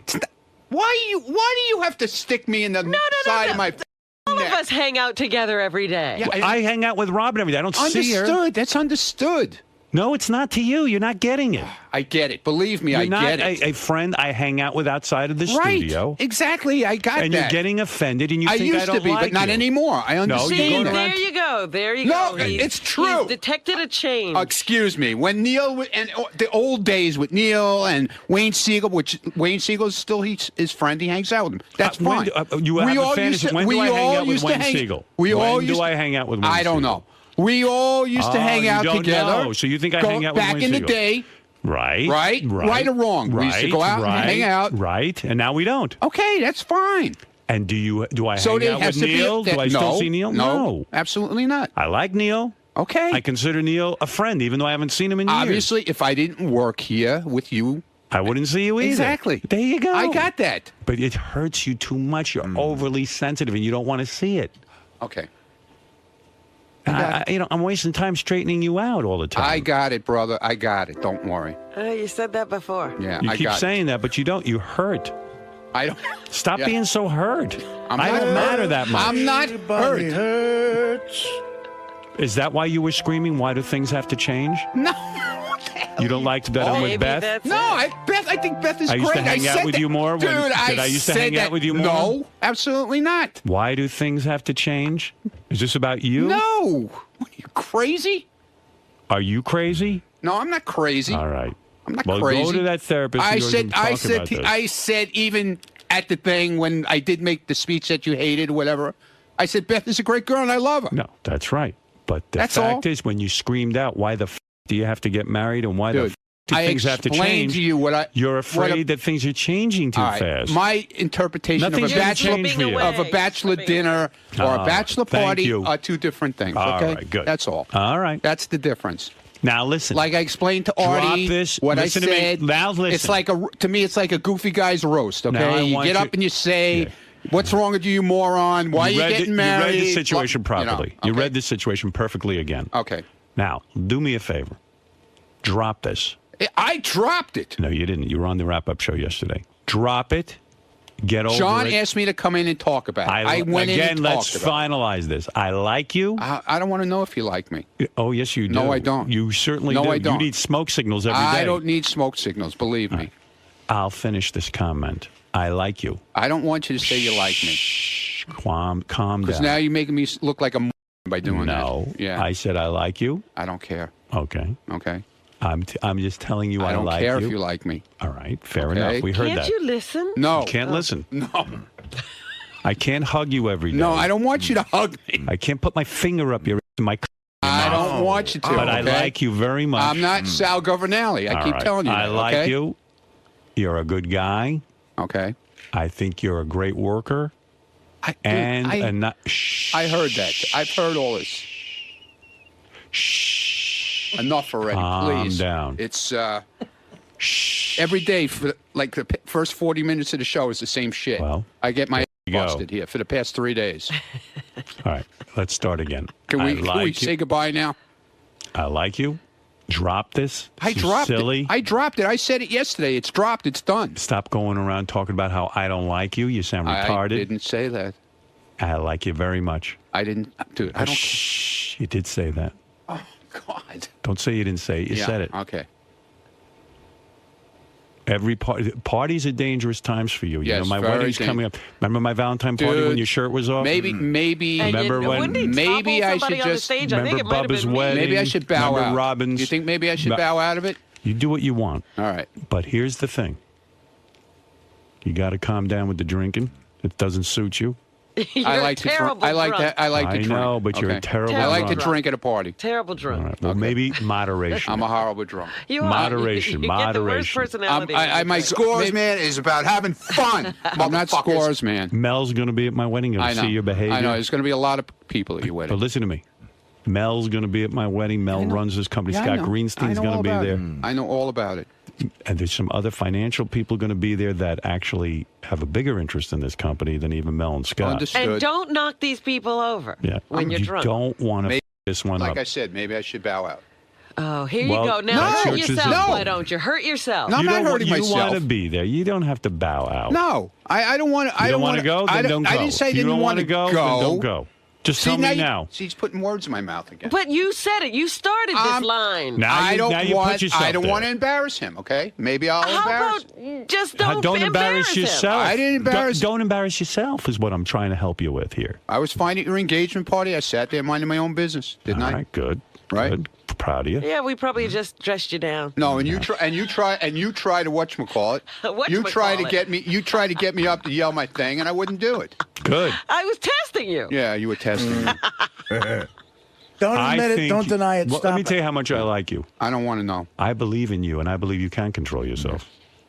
I believe you can get through a night without taking your shirt off, or so let's say let's. Dude, you asked me to take my shirt off. Come on. Let's not bring that up again. I asked you to take your shirt off. Yeah. If I ask you to take your shirt off, do yourself a favor. Don't take it off. Could you do me a favor? Right. Could you, if I ask you to do something, think it through. You really are going to say to me, you didn't ask me to take my shirt off? Yes, I'm going to say that to you. How could you say that to me? Well, why would you do it anyway? Right. If he says, dude, walk it's not off like a ledge. dude. I wasn't getting naked. I had a T-shirt on, my skull T-shirt, Artie. I know you did. Okay. And for some reason, I don't know what he was talking about to his friend from the gym. Mm-hmm. Next thing I know, he's asking me to take my shirt off and show the guy my tattoos. Right. Okay. So it's not like I was naked. No, I had a T-shirt on. I took No off one my believes me when I tell them about his tattoos. Oh my God. How would you have handled it if he asked you to get naked, though? I wouldn't have done it. Would have been naked. You sure? Well, why did you take the shirt off? Because I had a shirt on underneath. It's not like I wouldn't have had a shirt on. All right. I wouldn't have been walking around with no shirt on. I had a T-shirt on. No, I know. No, you were topless. No, I wasn't. Yeah, I have pictures of it. You know why? Yeah, good. Let me see the pictures. I want to Beth see and it. I have been cleaning up stuff. Yes. So we found our Valentine's pictures. Oh, that I was. Yeah, and I didn't tell you to do that. I was wrecked. Okay, Yeah. I admit it. And You're saying I told you to do that? No, I didn't say. You no, just said that. No, at your bachelor No, dinner. I didn't say you took your shirt off at the bachelor. I said at the Valentine's party. No. This is I'm yesterday. talking about yesterday. No, I know I asked you to show your Okay. tattoo. I'm talking about the Valentine party where you walked around topless Nobody and asked for passed that. out on the floor. And I'm saying, Well, I think he knocked me down when he went down. yes, it won't look good for you. Should have hit you. It won't look good for you at the wedding. I'm helping you here. Yeah. If you behave like that in front of certain people whose names I don't even Understood. mention, and I don't mean Mel and Scott, they're small potatoes. Yeah, I know. You understand? Understood. Okay. Listen, I didn't ask you to tell me what a mistake I'm making marrying Beth, but you told me. I did. You let me have it. I never told you So, making a mistake what did you marrying say? Beth. Repeat your... I asked, why are you getting married? That's all. No, Artie, do the impression. I'm leaving. No, you can leave, but let me remind of what I you don't said. wanna hear it. What the f*** are you doing? I don't want to hear it. Let's keep everything the same. Why you gotta change, man? What the fuck are you fucking doing? Beth's a very nice girl. But what the fuck are you doing? Keep it the same. Keep it the same. Look at my tattoos. Fuck it. Let's fuck someone. You're crazy for getting married. You're crazy. Let's go out. Beth is a sweetheart. But fuck her! Fuck her! This fucking wife shit! What is this fucking wife shit? Fuck her, let's gotta fuck some girls, man! Gotta back her, let's fuck them! Meanwhile, that's going on. Richie, who owns the Nobu, leans into me and he goes, I think about 10 tables just emptied out. These people paid a lot of money. Now there's a guy, there's a maniac standing up yelling out, fuck. Those tables, they're assholes! And it's not even anybody they know. It would be one thing if it was somebody they knew. Oh, they're lucky. Who's Ronnie, the limo driver, Mund? Yeah. Well, anyway. No one's having fun! Let's have fun! Come on in, wife shit! Let's go out and get drunk and what the are you doing? Get married? You're crazy! Asshole! I've known you 23 years! 23 fucking years! He's a comedian. But I think you hit it on the head when you said that he's losing you, he thinks. Yeah, that's what it is. He's losing Because you. that's not too creepy.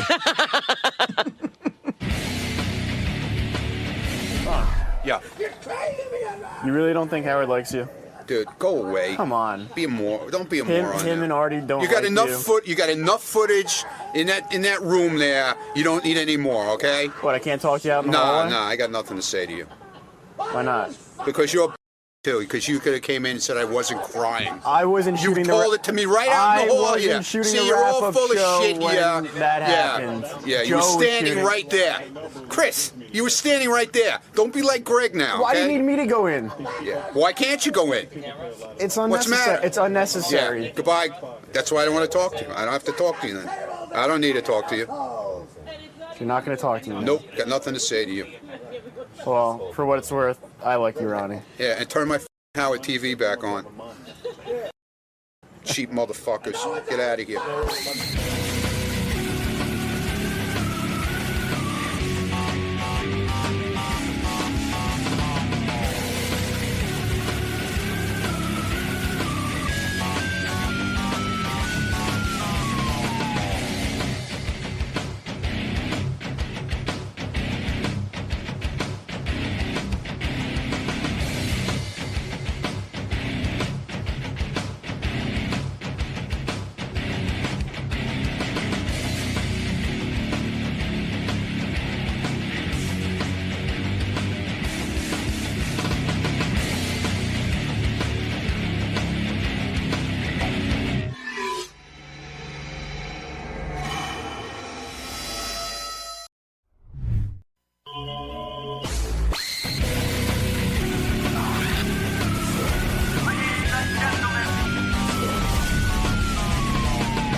Hey, by the way, I didn't even mention, did you hear that Larry King stopped by the wrap-up show the other day for like 2 seconds? He was in the building doing a bunch of serious satellite meetings, not meetings, but talk shows.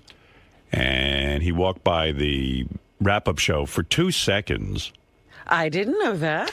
Well, there was only 3 minutes left in the wrap-up show, which I don't even understand. I've said to Tim, if the wrap-up show has something cool going on, why do they have to end it exactly on time? And then he said something has to do with the computer and like the scheduling of the shows, that you have to end completely on the hour. And But we didn't have to.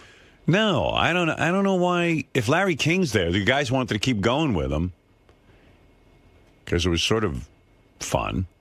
And I don't know. My philosophy has always been, if something good is going on, let it keep going. Who cares? If the guys want to sit there and talk to Larry King, let them. I wonder what's going on there with this. It's called a profit system in the computer, and all of our shows after we do them live have to go into the computer system because we replay them, and in the replays they have to end on the hour. And I'm like, why? Who cares? I don't even care if a show ends on the hour. What I mean, like Somebody our show. made up that rule, and Tim's sticking to it. I think Tim made up the rule, and Tim's sticking to it. Tim here or no, Gary? Like, why do you guys have to end exactly at 11 o'clock? Larry King's there. You're sitting there. You're having a good time. Go for a half hour. Go for an hour. I don't think Tim's in yet. I'm calling now. Yeah. It may be the only thing he can control. Yeah, he's got to let go of that. Have you ever been given an explanation, or John? We have permission to go over now. John just told me. Is that right? Yeah, but it won't come up for another year. I even said to somebody that day, "Can we keep going?" And they sort of shook me off. Who's they? I might have asked Jim or somebody. Oh. So now we got to wait for Larry King, Haley's Comet, to show up again. The rule is if you're in there, we can go as long as we want to go. Yeah. If you come in. Okay. Other than that. Well, who made that rule? Tim. But why? What's the thinking behind it? My understanding is the show has to end because of the rest of the schedule and everything. But what is has the to run on schedule? They time. just rerun our show. Yeah, the replay starts at, I guess we're done by 11, so at 11 o'clock, the replay has to start, and then it affects the rest of the day. I don't know. Yeah, but let's say they replay our show, and you guys finish at 11:20, and they start the shows at 11:30. Who gives a fuck? I mean, no one's sitting there going, oh, man, they didn't start at the top of the hour with the shows. We're going to miss the next show. Yeah, I mean, it is the same show. Yeah, I'm trying to understand I would love to know what his thought process is in that. That's Tim. You got to ask him. But Tim has this move whenever I ask him something. Of course, he goes, I brought it up to you, and you told me you wanted it this way. And That's exactly what he said about that, Howard. No, I've never once said that. Ever. What, you know me. I'm the guy who used to go to, on terrestrial radio, I would go over. And I'd say, who cares? Let me sit here all day. I'm the only one getting ratings. Why are you in a rush to play music? I mean, so he always blames it on me, Tim. And I know, listen, my whole philosophy in radio is you don't need a schedule. Hey, Tim, how come we have to end the wrap-up show if Larry King walks in? Well, I told John, I says, if you guys wanted to go, you could have gone. And he says, well, don't we end at the top of the hour? So we discussed it, and they just decided, they didn't even ask me. I was in the room, so. Right. No, but I'm saying. They weren't. And Jim, I asked Jim, I said, can we keep going? And he sort of shook his head. Yeah, you weren't in the room. Yes, I was in the room. I was standing right there with Larry King. I was looking at him. Oh, so you said you weren't in the room. I was in the room. So, Gary, you asked and Tim shook his head no? JD's yelling Tim wasn't in the room either. If I was in the room, I was we were unaware because the room was crowded that day. I patted Larry King on the back on the way out. I says, thanks for stopping by. And if you guys wanted to go, you could have went. There's no problem with that. The thing is that we like. You've always told me there's a problem. Well, we like to end the show at the top of the hour, you know, so because it fits in. When we did 6-hour blocks from 6 a.m. until till noon, right? You know, that block would replay from noon until 6, from 6 to midnight to 6 a.m. Who cares? Well, because of the spots and everything else that had to run within it. Oh. Okay, from now on, what's the rule? The boys can go as long as they want? They can go as long as they want. Sure. Okay, good. They can end. They should end at the top of the hour if they can. It makes life much easier. But if there's something there that they can go longer. Makes it easier to put the stuff in the computer. Exactly. And the other thing is that you and I had a conversation about that. Oh, here we go. Yeah. Remember the wrap-up? Oh, yeah, I remember it just like it was yesterday. Okay, what's the conversation? He always does this to me. It's true. We had a conversation about this, and you told me. You told me. Remember, you wanted the wrap-up show to go. It's like an hour-long show. Right. And that, And if something is going on, let them go. Right. Well, that's what we'll do. Yeah. But I didn't have any conversation about this. No, we talked about the 1 hour. Okay. No, we did. Don't you remember the conversation where I said, let it run as long as it wants? You were there. Don't you remember that? This is what you do. Don't you remember that conversation? No, you and I talked about it. Don't you remember when you and I had a conversation? I said, let it run. Exactly. Okay, there you go. Good. Okay, good. We're even. Tim. All right, thank you. All right, thank you. You're losing weight again, huh? Yes, sir. Yeah. Yeah. Yeah. Good. What are you doing this time? No green drink? No, green drinks. You're doing green drink? Yeah, Robin and I started the detox yesterday. Yep. No ayahuasca? No, thank you. Ayahuasca? No, ayahuasca, no ayahuasca. No. You know. Oh, you're doing green drink, huh? Yeah. And what else? Because you always. But I do like a salad. I don't do like total, but I do like a salad or something like that. Just so. But I watch what I eat. Yeah. No more carbs. Right. Crap. Carbs aren't the problem, dude. Well, vegetables are It's carbs. a combination of exercise and putting the are- right food in your system. But the more green you put into your system, the better. The more oxygen you put in your body, it pushes out all the impurities. You feel better. You have more energy. You think clear. All you right, sleep all right. better. All right, I'm getting woozy. Again, vegetables are carbohydrates. Okay. Okay. All right, thank you. Thank you. Yeah. You can talk to Tim afterwards about that. Explain I'm it to just, him again. he's Robin, like, I tried no calling you carbs. twice last night, by the way. I tried to call you back, by the way. Yeah. And Tim's on fire. Tim once, what was Tim's quote once? Food doesn't control him, he controls food. I think you taught him that. No, he came up with that on his own. Yeah. I never declared him Nothing- not under the control of food. Nothing that wacky came out of your mouth. Cookies are my weakness. I now have the tools in order to take the weight off. I think food gained control again. Well, like I said, I never declared him. He decided that on his own. But he looks good. You're unable to do the lifestyle, you can't take the job. Right. Sometimes Tim talks so fast and gets all charged up that, you don't know what he's saying. He comes out with all those things. Your point is valid and well taken. Right. Timitudes. Right. There's so many projects and initiatives going on around these channels. Timisms.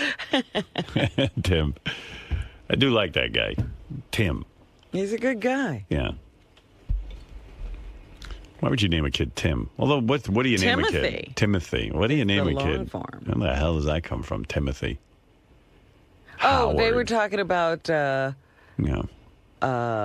Mariah Carey's kids' names on The View, and it's Moroccan was where They decorated. it is a room in her house. It's the Moroccan room, but that's where Nick proposed to her. Oh. So the kid's got to be stuck with that shitty name. Right. Moroccan. Yeah. Mm. Hey, Wally, you're on the air. Good morning, Howard. Hey, now. I was really upset that they were ending the show like that on Larry King.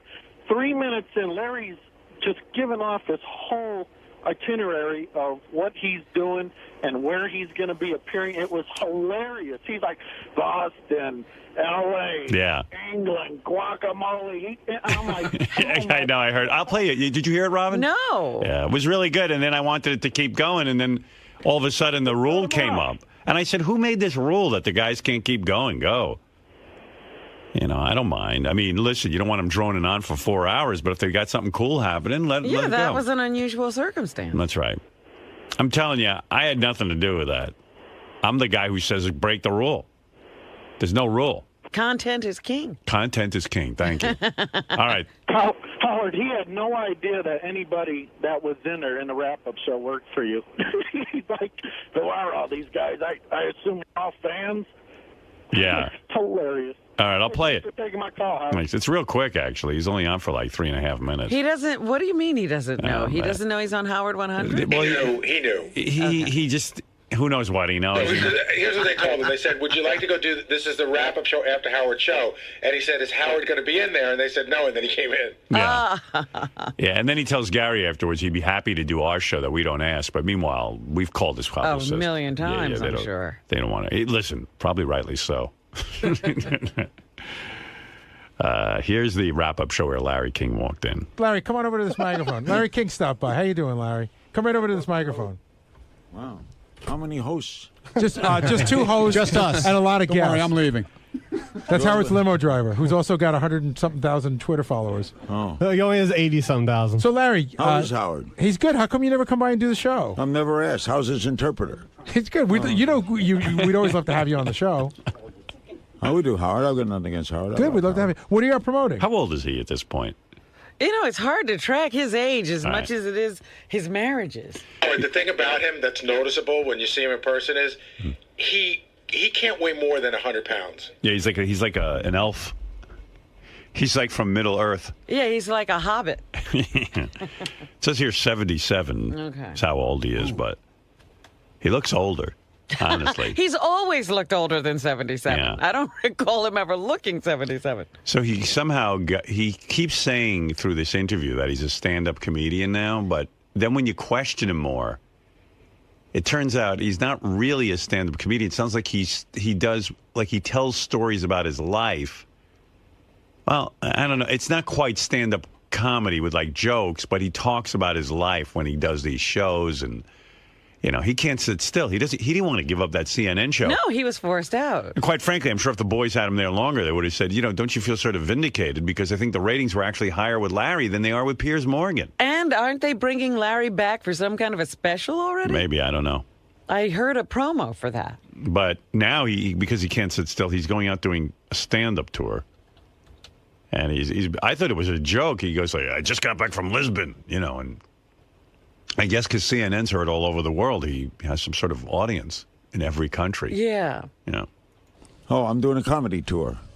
Stand-up comedy? Yeah. I've always done conventions and things, and now when I kind of semi-retired, am I on? Because I don't hear myself. Yeah, you're on. Oh, I see. Oh, that's a high. Oh, yeah. He loves his voice. Yeah. Listen to him. Oh, thank you. Let me just talk for a while. How many cities you doing? Oh, I got a list here. I'm doing, I start this Saturday in Borgata in Atlantic City, and then the Wilbur in Boston, and then Biloxi, Reno, Las Vegas, Chandler, Arizona, Reykjavik, Iceland, Stockholm, Sweden, Bergen, Norway. When he said Reykjavik, Iceland, I thought, oh, he's making a joke. Maybe he is funny. But he wasn't making a joke. No, he's really going there. It's Larry King in Iceland. Good. I don't even know how you say hello in Iceland. Are you really going to Reykjavik? Yeah. Wow. Copenhagen, Munich, London, Morristown, New Jersey, Westbury Music Theater, Ottawa, Toronto, Santa Rosa, California, Newport News, Virginia, Tampa, Naples, West Palm Beach. And when you stopped doing the CNN show, did you know you were going to do stand-up? Did you want to do something, or did you think you were done? I actually want to go to the show. What the fuck could he be talking about? Isn't any of it true? Yeah. Or are these just fairy tales that he's making up? I don't know, but he comes out on stage and starts talking about what? I mean, he's not going to tell you the real stories of his life about how Right. he married 8 women. I fucked this one, and the first night I met her, I fucked her. And had a gambling problem and all of that. So he Yeah. must be making up some stories. Don't you have a feeling it might be like the Charlie Sheen tour, like sort of nobody knows what's going to happen that night? Well, and then like within 5 minutes you go to, does anyone have a question? Winning. I actually imagine he's put some thought into it. You think? My nephew is Scott Zeiger. He's a big Broadway producer, and he's often seen me speak at conventions. And he says, geez, you're funny. Why don't we put together where you do stand-up? And they worked on this show. We got a producer and everything. And I go on stage. It's about 80 minutes of stories. It's all funny. I don't do anything serious. But I do. Last Thursday, I was in Portugal. I spoke at a big conference. I just did funny stuff. But is it more like a stand-up comedy show? Or is it more like stories of your life and you're funny? Correct. It's stories of my life. If there's a similar thing, it would be like Billy Crystal's 700 Sundays. I get up, stories of childhood, stories of broadcasting off the air. Amazing. He's already in that category of Billy Crystal. Yeah, he's right up there. Yeah. On the air stories. That's some rarefied air. This must be some show. Family stories, funny stories. So after many years broadcasting, you finally decided to give it up. Yeah. Howard's been doing it forever. Do you think Howard will continue to do it? And I remember we do know I'm going to continue for 5 when years. have you talked to Larry King? I don't know. Why is he asking? But Larry does that? have an answer. When Howard was in Washington. How old is Howard now? 57 years old. So he's been in how long? He's been doing this at least 34 years, something like that. Okay. I started in 57. How many years is that? 54 years. Right. That's a lot of years. So I'm 77. He wins. What does that got to do with anything? We're doing math. I think he feels competitive with me. He goes, well, I've done it 54 years. Howard's only done it 34 years. Think how tired When I of it? was 57, I never thought I'd leave. 57. Do you miss it? I got ties older than that. Do you miss it? I miss it when there's a story like Osama bin Laden is killed, and I miss it when terroragedy happens in Japan. But That's a new word. Terroragedy. Terroragedy. I don't miss it when a prince is getting married. Who cares? He doesn't miss broadcasting when those princes get married, and I don't blame him. Well, he's had so many marriages. Marriage can't possibly excite him. Can't be interesting. I don't. Kardashians, I could do without. You know how I describe it. I got mixed emotions. It's like, I feel I want to do it so bad one day, and then one day I don't miss it at all. It's like watching your mother-in-law go over the cliff in your new car. Are you keeping tabs on how Piers is doing over there? I watch Piers occasionally. He's okay. I think I like Piers. It's very different from me, and actually, it's hard. I'm a poor judge of it because I try. It's hard to be objective. All right. Unfortunately, we got to wrap up today's wrap-up That's show. it. That's the wrap-up. We're done. We're out. So all of you are like Howard Sternites, right? Yes. You follow him. We do. He's your We leader. work for him. Goodbye. Thank you, Larry. Yeah, I understood the audience's frustration because I was frustrated too. I was like, oh, hey, this is kind of interesting. Let's keep going. This could get to some good stuff. And then what else do we have to do? We have a whole fucking empty day. So. He had his first special on CNN on May 1st. Oh, he did? Okay. Yeah. So that was that. But a little. That's a shame. That's an opportunity you don't get all the time. Although you never know. Maybe it would have gone downhill from there and you would have. We'll never know. That's right. I was going to work my way to, have you ever heard your wife on the show? And that would have been weird, but that's what I wanted to know. Yeah, no, that would have been a good question. Too bad Well, now you know. Just go. Just do your show. You don't have to end it directly at 11 if you have something big going on. Yesterday it was a pretty good wrap-up show you guys did yesterday when Benji was arguing with Ronnie. I was listening to that. That was pretty good. I heard they aren't speaking. There's something going on between. Well, Ronnie's like a big baby. I was listening to it. He was like, Benji. First, it's not that Ronnie's a big baby. The two of them together are just not. It's two big babies. Yeah. Benji is just genuinely odd, and a lot of us do think that some of the oddness is put on. And I guess what happened was, Ronnie stands in the hall and he's there to make sure there's no nonsense and that everything's cool. And when a guest comes in, he pats them down, make sure they're not fucking crazy. And so he gets to see a lot of what Benji's up to, and Benji's weird. Yes. But we're not sure if Benji's weird intentionally because he's looking for attention and he wants to be like an Andy Kaufman, or maybe he's just genuinely weird. And then when Ronnie calls Benji out on stuff, Benji gets all freaked out. And you don't know if that's for real. The whole thing's combustible. So the other day, Benji was coming in, and because he's had that issue with me that he's been late where I'm going to fire him, he's now decided that when he swipes his card when he comes in, because we have key cards, when he swipes his card, it's good because then he can be on record as having been here. I was wondering why he did that because, there have been times when I come in like either just before him or whatever, and I swipe it and the door's clearly open, and he stands there and he does a reswipe. Yeah, well, that was what happened. So Benji did the reswipe thing while the door was open. People were holding the door for him, and he stood there and reswiped. And Ronnie was like, "What are you doing?" And then he started off with this explanation about how he wants to be seen as on time. And Ronnie says, "That's ridiculous. Why don't you do that out where we aren't? There's another key card position where you could be swiping all you want, and none of us would see it. You're doing it because you want to be noticed." And then they got into a whole argument. This morning, he comes in and Fred holds. And it's just funny to hear Ronnie argue with that Queens or New York accent, whatever accent that is. I don't even know. It's the most severe New York accent I ever heard. He's crippled. Yeah, and then he starts yelling over Benji. It's entertaining as hell. So this morning, he comes in and Fred holds the door for me. He doesn't have to put his card there, but he's standing there, keeps putting the card there. For like a shtick thing. So no, it wasn't. I'll give you an exact explanation of what happened. Don't say it to me because it's got nothing to do with me. So this is what upset the Ronnie. security people said, "What the fuck is wrong?" And with I will this explain guy? what happened. Because I've had a reputation of being late, and I've said before, you guys accuse me of being late. I always want there to be a record of when I come in. That's why there would be a record on the other door. But Ronnie, I swear on my life, that was exactly what's going through my head. So the conversation starts escalating, and before you know it, neither one of them know what they're talking about. And I was like, well, this is pretty innocuous. No, How could this turn into a fight? But Benji's like, well, why are you so angry about this? So what if I swipe the door? And Ronnie's like, it's you, and I don't care. You're just weird. And then Benji goes, well, if you don't care, why the hell are you yelling so much? I checked in. Okay, great, but you could have done it on that door where you wouldn't. That's not where people who don't know Ronnie, you, I Benji, wasn't doing people it for... who don't know you think you're out of your fucking mind. This is what I'm trying to tell you. But you don't believe me. Okay, but you're saying because I wanted to check in my card, in effect. And I think Ronnie's trying to be me on the air, where he berates Benji, maybe. You think? And yeah, well, that's what it sounds like. Because really, why does Ronnie care?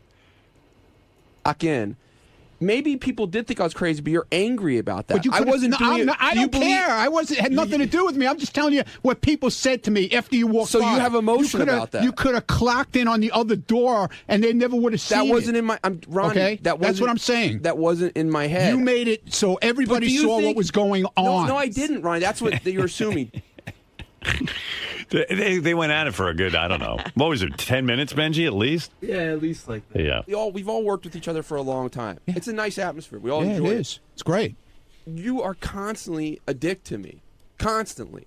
And I'd rather we just didn't talk to each other if you're going to be like that. Okay, if that's the way you want it, it's fine with me. No, I'm saying fine. It's settled. It's settled. We don't have to talk. Well, you're kind of being a babyish. No, I'm not. You just said... No. What did you just say? You don't want... You'd rather not talk to me. It's fine. I said we don't have to... You think I'm going to cry and lose sleep over it? No, I doubt it. I don't understand why you have to... You go out of your way to be insulting and rude all the time. Insulting and rude. Okay. Okay, fine. So where are we at? I don't have to talk to him. All right. That's where we're at. What's an example of Ronnie being insulting and rude? Going out of his way to do so. He's always yelling at me, like when I'm just like I said, walking to the bathroom or something. He's like, "Oh, why you have to do? Why you have to?" I will try to. If you want me to, I'll keep track of it from the future. Like he comments on your moves. It's only I yell at you for no reason. I'll give you an example. Like you're yelling at me today about using my key card because you thought I didn't yell at you. I'm just telling you what people presume of you, pal. That they think you're out of your fucking mind. That's the reputation you have here with everybody in this lobby in the morning. I'm sure you help it a lot. No, I don't. I don't have to. You were yelling at me this morning when I was trying to use my key I card. didn't- Yes, you were, Benji, Ronnie. I didn't say a You freaking word to absolutely you did. this morning. You absolutely First of all, did. I wasn't even there. I was walking out, And as you started were coming yelling in. at me. No, I didn't. Yeah, you did. No, I didn't. Well, maybe there's a video. No, of I it. didn't. You absolutely did. Oh, I so did. Now you don't have to worry about me yelling at you. Why? Believe me, because I won't fucking say another word. You're dead. You're not even there. Wait, now you're threatening not to yell at me? It's like Ronnie gets worked up right away because like Wow. Benji goes, look, if we can't work this out, I'd rather not talk to each other. All right, we're not talking to each other then. You Fine. don't have to worry about a thing. Yeah. He misses that. It's wild between those two. You're 90% of dead. the people here, I think I have a good relationship with I Ronnie. didn't say I didn't have a good relationship with you, dude. You're the one who's putting it all out Dude. there that I don't like you, that I'm on your back all the time. Maybe I'm on, like you said, maybe I'm on your back because I don't want to see you in trouble all the time. Because you used to be in trouble constantly with Howard, and you'd sit there and you'd pull the same shit like you're pulling on me now. That he doesn't like you, that he's talking down to you, all kinds of crap like that. But I don't like to be. I don't listen. You don't like authority. That's your problem. There might be some truth to that, but I don't like you constantly. You don't being- like authority, and that's my fucking hallway. I'm sorry. And when you not act your like an hallway. idiot there, I'm going to tell you about All it. right. If you don't like it, it's too bad. I'm There sorry. you go. Well, That's great. There's rules. Dude. It's my hallway. Dude. You have no idea how people are looking at you. You're crazy as shit. You know what I have to say? I'm taking Ronnie's side on this. Yeah. This is the most sense Ronnie's ever made. Right. Well, listen, I agree. I don't know why Benji's carrying on with his key card, but who cares? Let him sit there and swipe his Exactly. key card. I saw him do that, and I'm like, I don't know why he's doing this. Yeah. But whatever. All right, he has his reason. Let him do it. I don't care. No, but what Ronnie is saying, he was yelling at Benji, trying to help him out because he was always in trouble. Right. And Benji's genuinely weird, and he does strike Right. people as odd. This is an Ronnie intervention. Well, Ronnie's very trying much often is not on the money. He's on the money here. Well, he's trying to tell him, listen, if you're concerned that you're not connecting with people think you're weird. Yeah. Yeah. I just go, that's Benji. By the way, Ronnie is as weird as they come, so Ronnie would know. Maybe that's why he figured this out. Yeah. Ronnie's got that permanent scowl on his face. Oh, What- dear. Where are you at with Benji now? Like, where is it? You're not talking to him at all? Well, wait, what's your position? No, I'm talking to him. Oh, you are? Yeah, hello. How are you? That's it. Yeah. Just Boom. business. And for his information, the gentleman that was here yesterday when this all went down. Yeah. The security guy. Yeah. Yeah. He's out there right now. He's here today. Yeah. And he just said when Benji walked in this morning, he goes, how come he's not playing with his card again? How come he's not holding the door? How come now he's not wearing his helmet like he does all the time? You know. I saw that helmet today. Yeah. He wears it. Like. Yeah. That's the When- other weird thing. Let me ask you a question. Yeah. Seriously, if you rode your bike here, Would you wear a and helmet? you parked it downstairs, Right. Wouldn't you take it off when you walked into the building? All I know is he walked into my thing here today, and I just looked at JD and I go, look, and he looks over at Benji. We both start laughing because Benji's searching for attention because he's wearing this big. He doesn't wear a normal bike helmet. You know those cool bike helmets. Right. And he wears like a a thing. He wears it like looks a like skateboarder's helmet. It That's looks what like that it is. looks like a World War I. It looks like he's a special needs child. Yeah, right. He looks retarded in this weird biking helmet that does like no one wears. Right. It's just an odd. It looks like when you play baseball and you put one of those. It's like a batting helmet. Batting and you got helmets that on. extra Except doesn't have a piece to visor. cover Yeah. your ear. Yeah, and I just look and over. a hat besides under it. Yeah. And so, like, I don't even. And a turban. just in case he has to break into character. Exactly. So, like, you look over and it's just so odd, and it's a cry for attention. Because as Ronnie says, any normal person, if you wore a bizarre hat like that, you would take it off and leave it with your bike, or Right, just it wear it at your side, or Probably something. isn't even protection. Right? No, it looks like a helmet that if he fell, it would fall right off his fucking head. And I have a question for you. The hat he was wearing underneath it, was it the Yankee hat, or does he bring a spare hat? I don't know. Who knows? I don't look like I didn't want to pay. I didn't want to buy into it. Yeah. Why don't you take your hat off? Like, I mean, your helmet when you walk, like you're in the building. I don't think there's any chance of you falling and hurting your head. The elevators are dangerous. I take it off. Well, sorry, what? I take it off when I get to my desk. Yeah, I know. So everyone can see it. Like, that's not a hat you want to be seen in. Right. I could trip over the wastebasket. Yeah. But I'm picking on him. I'm So on they- his back all the time. So those security guys out there, they're just like, hey. They think he's out of his mind. Yeah. Seriously, ever since he's started here. Right. First, it was with coming in late every day and running through the halls like the madman. Yeah, because nobody does that. First it was. Then he got in trouble downstairs with trying to jump the thing because he didn't have his card to get in. Right. They think he's out of his mind. Totally. Maybe he is. But it's me. It's always me. Right. So, whatever. You think Ronnie doesn't like you, Benj? Or do you think he's just trying to help you? I don't know if he likes me or not. It's hard to judge. But I know he acts inappropriate to me and mean to me. Oh, now I'm inappropriate and mean. Well, in the hall, sometimes I see you give people shit. Are you doing something to him that you? Only when he's carrying on with his shtick out there. I'll give an example. Like I try to get. I think what it is. Like Benji's coffee spill yesterday caused real expensive damage. That cost a lot of money. Well, it's not the first time for that either. He's done that before. Yeah. You're kidding. I'm looking at a note here, Howard. It said it actually made its way over to Fred's board. Oh, no. How much damage? I tried to stop it as much as I could. It just says that they got most of it clean, but they recommend they got to get a cleaning crew in here to clean over some areas and stuff.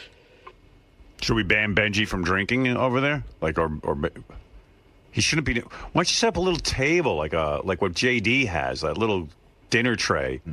Put your coffee on there because you're spilling it on the equipment and it's fucking everything up. That's a good idea. I'll get a coffee tray. Right. I don't know. But I'm picking on him. Right. Yeah, he's always doing something that gets everyone's attention. Yeah. Like the other day with the bathroom. What do you do there? Well, the sink was broken. Right. And everybody knew the sink was broken. But Right. he had to call everybody with cameras and everything to show everybody the sink was broken. But I called facilities already and told them they were coming to fix it. Everybody knew they were coming to fix it. But he had to call everybody in to the bathroom to see the sink was broken. What is the problem in the bathroom? The sink does not. Broken. I know didn't. that. Ronnie, why do you have to yell at me about angry. it? Why can't you? Why do you have to be mean about Because it? you make a whole thing about Oh, oh, wait, you're the guy that comes screaming, and I'm the guy that makes a big thing about it. I'm on your side of this one. He's fucking angry, that guy. 20 people standing around the bathroom because the sink doesn't work. So why do you gotta get angry about it? What do you care? Dude, I really don't know why you're always dicky to me.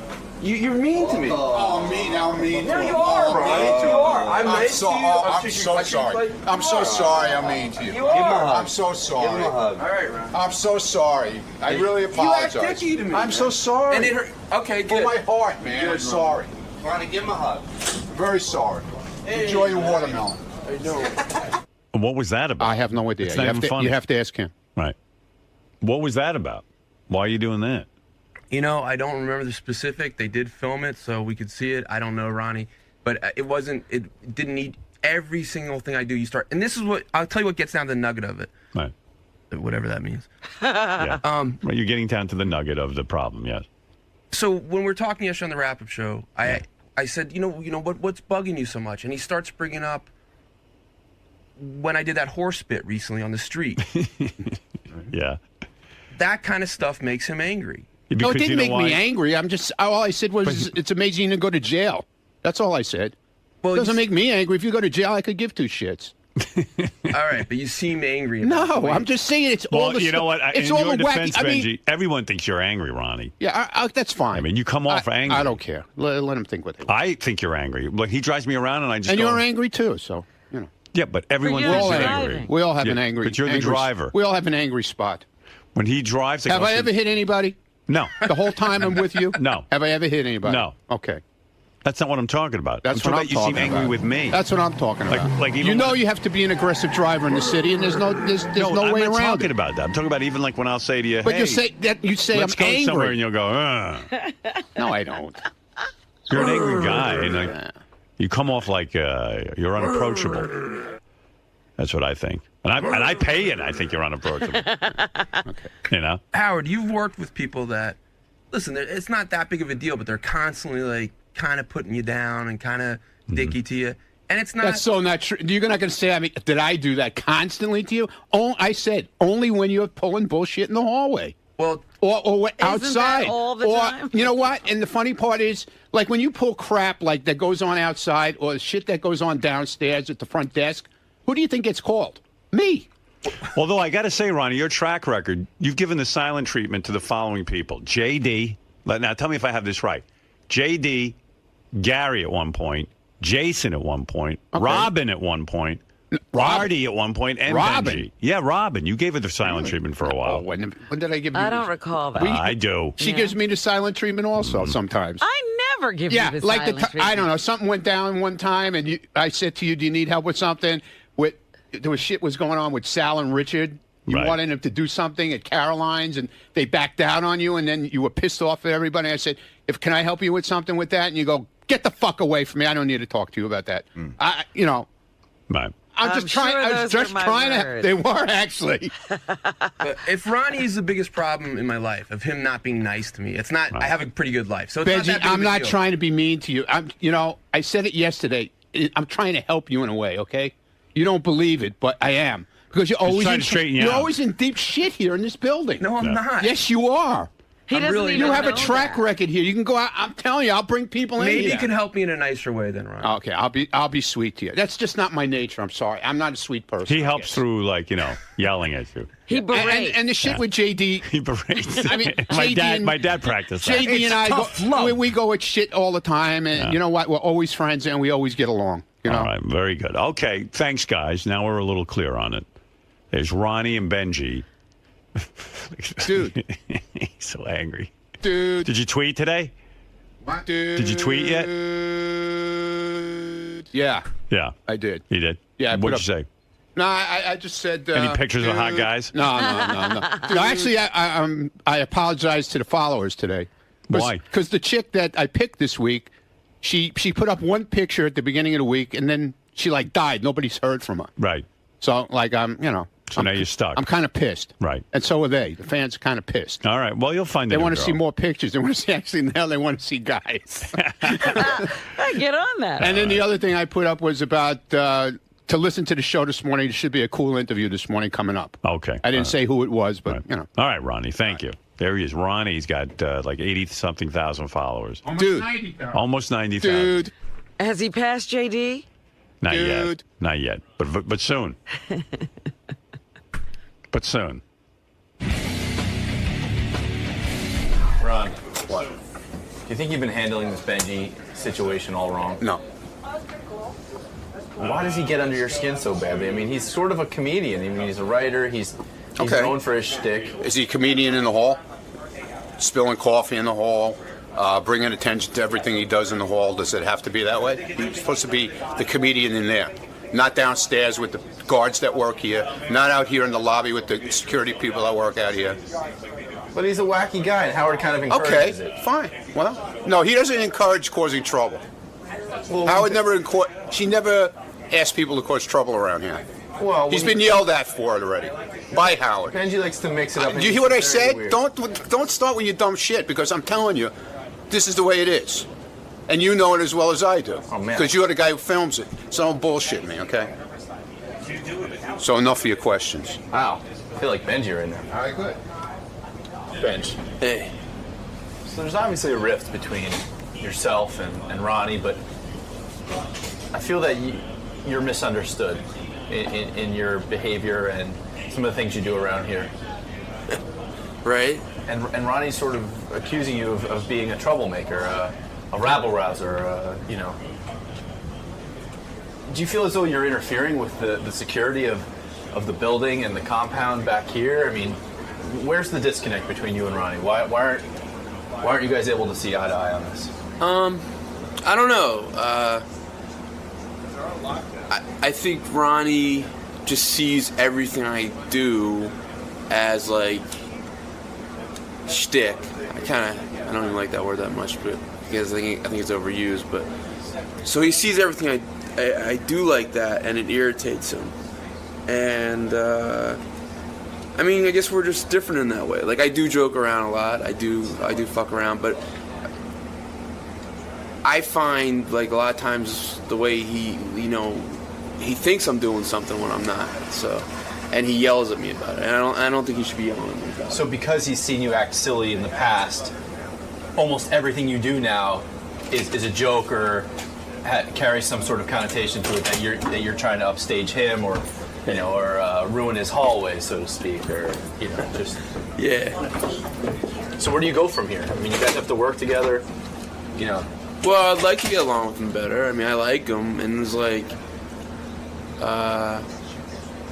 it's just not nice not to get along with someone, especially like there's no reason for us, not to get along, So I don't know. Hey, what's up, man? Nothing. I'm not trying to get attention. All right. I'm not trying to get on camera. So are you going to try to curtail the silliness a little bit? Are you going to, when you're around Ronnie, when you first come in the morning, are you going to change anything that you do typically from day to day? Well, I don't think I was really doing shit anyway, but I mean, I'm not going to try to incite Ronnie, I would like to get along better with him. But when you come in the morning, is it going to change the way you scan your badge? Or No. Did you understand the scan? Yeah, you're trying to stamp yourself and prove that you got in at a certain Right, which, I mean, it's like something that, like, maybe 6 months from now, like, if they said, like, I just want to be able to prove, like, every day, I have been in, and that's the deal. You're covering your bases. Yeah. I don't see how anyone could dislike such a lovable guy. Really? I think you're great. Thanks, man. Always have, always will. I do, too. Thanks. Just be as silly as you want. Thank you, man.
George Takei, of course, we all know him from Star Trek. He's an amazing talent. He does it all. That's from the past, but looking to the future. Yeah, my agent called me yesterday about something you want me to do. I met with him, yeah. Yeah, and normally we just go no. I really appreciate what he said. Yeah, what is going on? What do you want me to do? Well, for the past 2.5 years, this filmmaker has been filming Brad and me because she's doing a documentary on us, but essentially she wants to... You're kidding. She's spent 2.5 years doing a documentary on you and Brad? We're still Holy filming. mackerel. What an insane asylum did she just get out of? I mean, that's crazy. 2.5 years? I've seen some clips that she's gotten. Yeah. She is wonderful. It's witty, but it's also substantial. Does she really think she's going to make money with this thing? Well, she's going to tie in my childhood growing up into U.S. internment camps. Let me understand something. I'm just fascinated by people in show business. For 2.5 years, a woman has devoted her professional career to following you and Brad. Right. I've been speaking at universities, at various corporations on equality for the LGBT community, and tying that with the internment experience. Is she independently wealthy that she can... I mean, that seems like an awfully big gamble if you have to make a living. 2.5 years of a project... She's independently wealthy, right? I think she's quite comfortable. Right, but she's getting a lot of grants for it. And she's also interviewed United States Senator Danny Inouye. Can you believe there's a job in following you and Brad around? That's mind-blowing to me. Let me just absorb this for a second. She's traveled all over the country. Unbelievable. Following us. For those of you who are out of work, be ashamed of yourself, because just follow Brad and George around with a camera. Well, she's not with us constantly. She what? She's not with us constantly, but this is the project. highlights, major events like when I'm speaking at universities or when I'm conducting meetings at the Japanese American National Museum or when I Can I be honest? pilgrimages. I love you. You know that. I know you do. But this sounds horribly boring. You standing and lecturing at the Japanese. Not necessarily, because she's tying it in with the internment experience. And you didn't say that. Well, United States that's Senator Daniel fascinating. Noah, who's a war hero, a Medal of Honor, lost his right arm on a bloody battlefield. In And where's Italy. where's she going to release this? I think she's going to take it to film festivals and mackerel. and hopefully get a commercial release. Are these taxpayer grants she gets to finance this thing? I don't think so. They're foundation grants. Yeah. I mean, this is I think she may be getting a few governmental grants too. So I know this is fascinating to you. I don't mean to be insulting, but no, I'm not insulted at all. In fact, I'm very, you very played a pivotal part in my career because up until I did your show. I'm walking around the streets and people say, "Hi, Sulu. Hey, Sulu." Right. I respond to that. But now they see you as George. That's right. They say George, and Brad gets recognized as well. It's unbelievable. Hi, Brad. You have. I feel played, Brad is a breakout star, but go ahead. Yeah, I think he is. Yeah. You have broadened my identity, not just as an actor, but as an activist for LGBT equality, and also we've talked about the internment. Well, I do feel that you, as a personality, are way. I mean, you've been hidden, and people love you. That this is you as George is in a sense more important than even what you did as Sulu. Well, I'd like to think that Star Trek has given me one platform. But I never knew. You know what? Star Trek is old. It was 100 years ago, and it's like now I know George. You've expanded. Now when I see you, I get excited because I know who you are. Well, thank you. I saw that in you. Well, you did. You were the one that recognized it. When you invited me to appear on the show as your, in quotes, official announcer. Yes. I was a little reticent, but Brad's the one who was the listener, and he's the one that Brad is a nudged me. genius. He's a genius. And, Yes. And despite what you said about his management, in quotes, I'm joking, yeah. He has directed and formed my career in a way that. So how does let me cut to the chase. Yes. Because we could go on all day. How does this involve me? My agent called me and said George came in and spoke with him. And he said, you don't usually say no. But then he was even saying that I should do something for George. And I don't know what I'm supposed to do. But it sounded really awful. What do I have to do? What sounded awful about it? It just sounded like it's going to take up my time and you want me to do something. Well, and whatever time you can spare. But what do you want me to do? Because I like you. Well, I mean, she's going to probably ask you questions about why you invited me. Can I answer them now? Can you ask me these questions? And then I can just get, and then we'll give you the tape. Like to get it on film. This isn't good what we do here, this Howard TV stuff. I got a camera going right now. Oh, well, yeah, if you'll release that to for yeah, it's so much easier than meeting with this woman who's spending 2.5 years following you and Brad around. Oh, she would love to. She would love it. I wouldn't love it. And I think it would help the documentary to get you. So can we use this? So ask me a question. What do you need answered? Okay, let me ask you. What was it that initially prompted you to invite me? What was it? What is it that you saw in me or my career or whatever about me that prompted you to extend the invitation? I get the question. All right. So if I answer this now, then I don't have to meet with her. Well, I'd love to have you. No. I'm not going to do this now if I have to meet with her. All right. Can we not do this now and then have you? I have to meet with her. See, my agent was implying I could do it right here on the air. Oh, she would. Bring the camera here. Oh, she would. Yeah. Okay. She would go. She would accommodate whatever. All right. Whatever you want, I'll do. Well, thank you. I appreciate what am I going to do? Very much. Now I'm locked into this documentary. No one's going to see. No. We don't want you to feel locked in. George, I think maybe you're not hearing. I think Howard's saying, "Well, if we do this right now, this would be great." And then you could take this footage, and it'll look great because Howard. He wants it on film. Oh, because they're spending a tremendous amount of money on. You know how expensive to shoot on film is. Hell yeah. Yeah, somebody is spending a tremendous amount of money on something no one's going to see. Why do you think that? Come on, George. If you who's going to go watch a thing about Japanese internment camp? Why do people watch America's Got Talent. Because you're it's on it. tremendously entertaining. And you but I'm not talking about Japanese internment. You have a sense for what's important, what's current, what's funny, what's witty. That's what I'm saying. Don't waste your time with this documentary.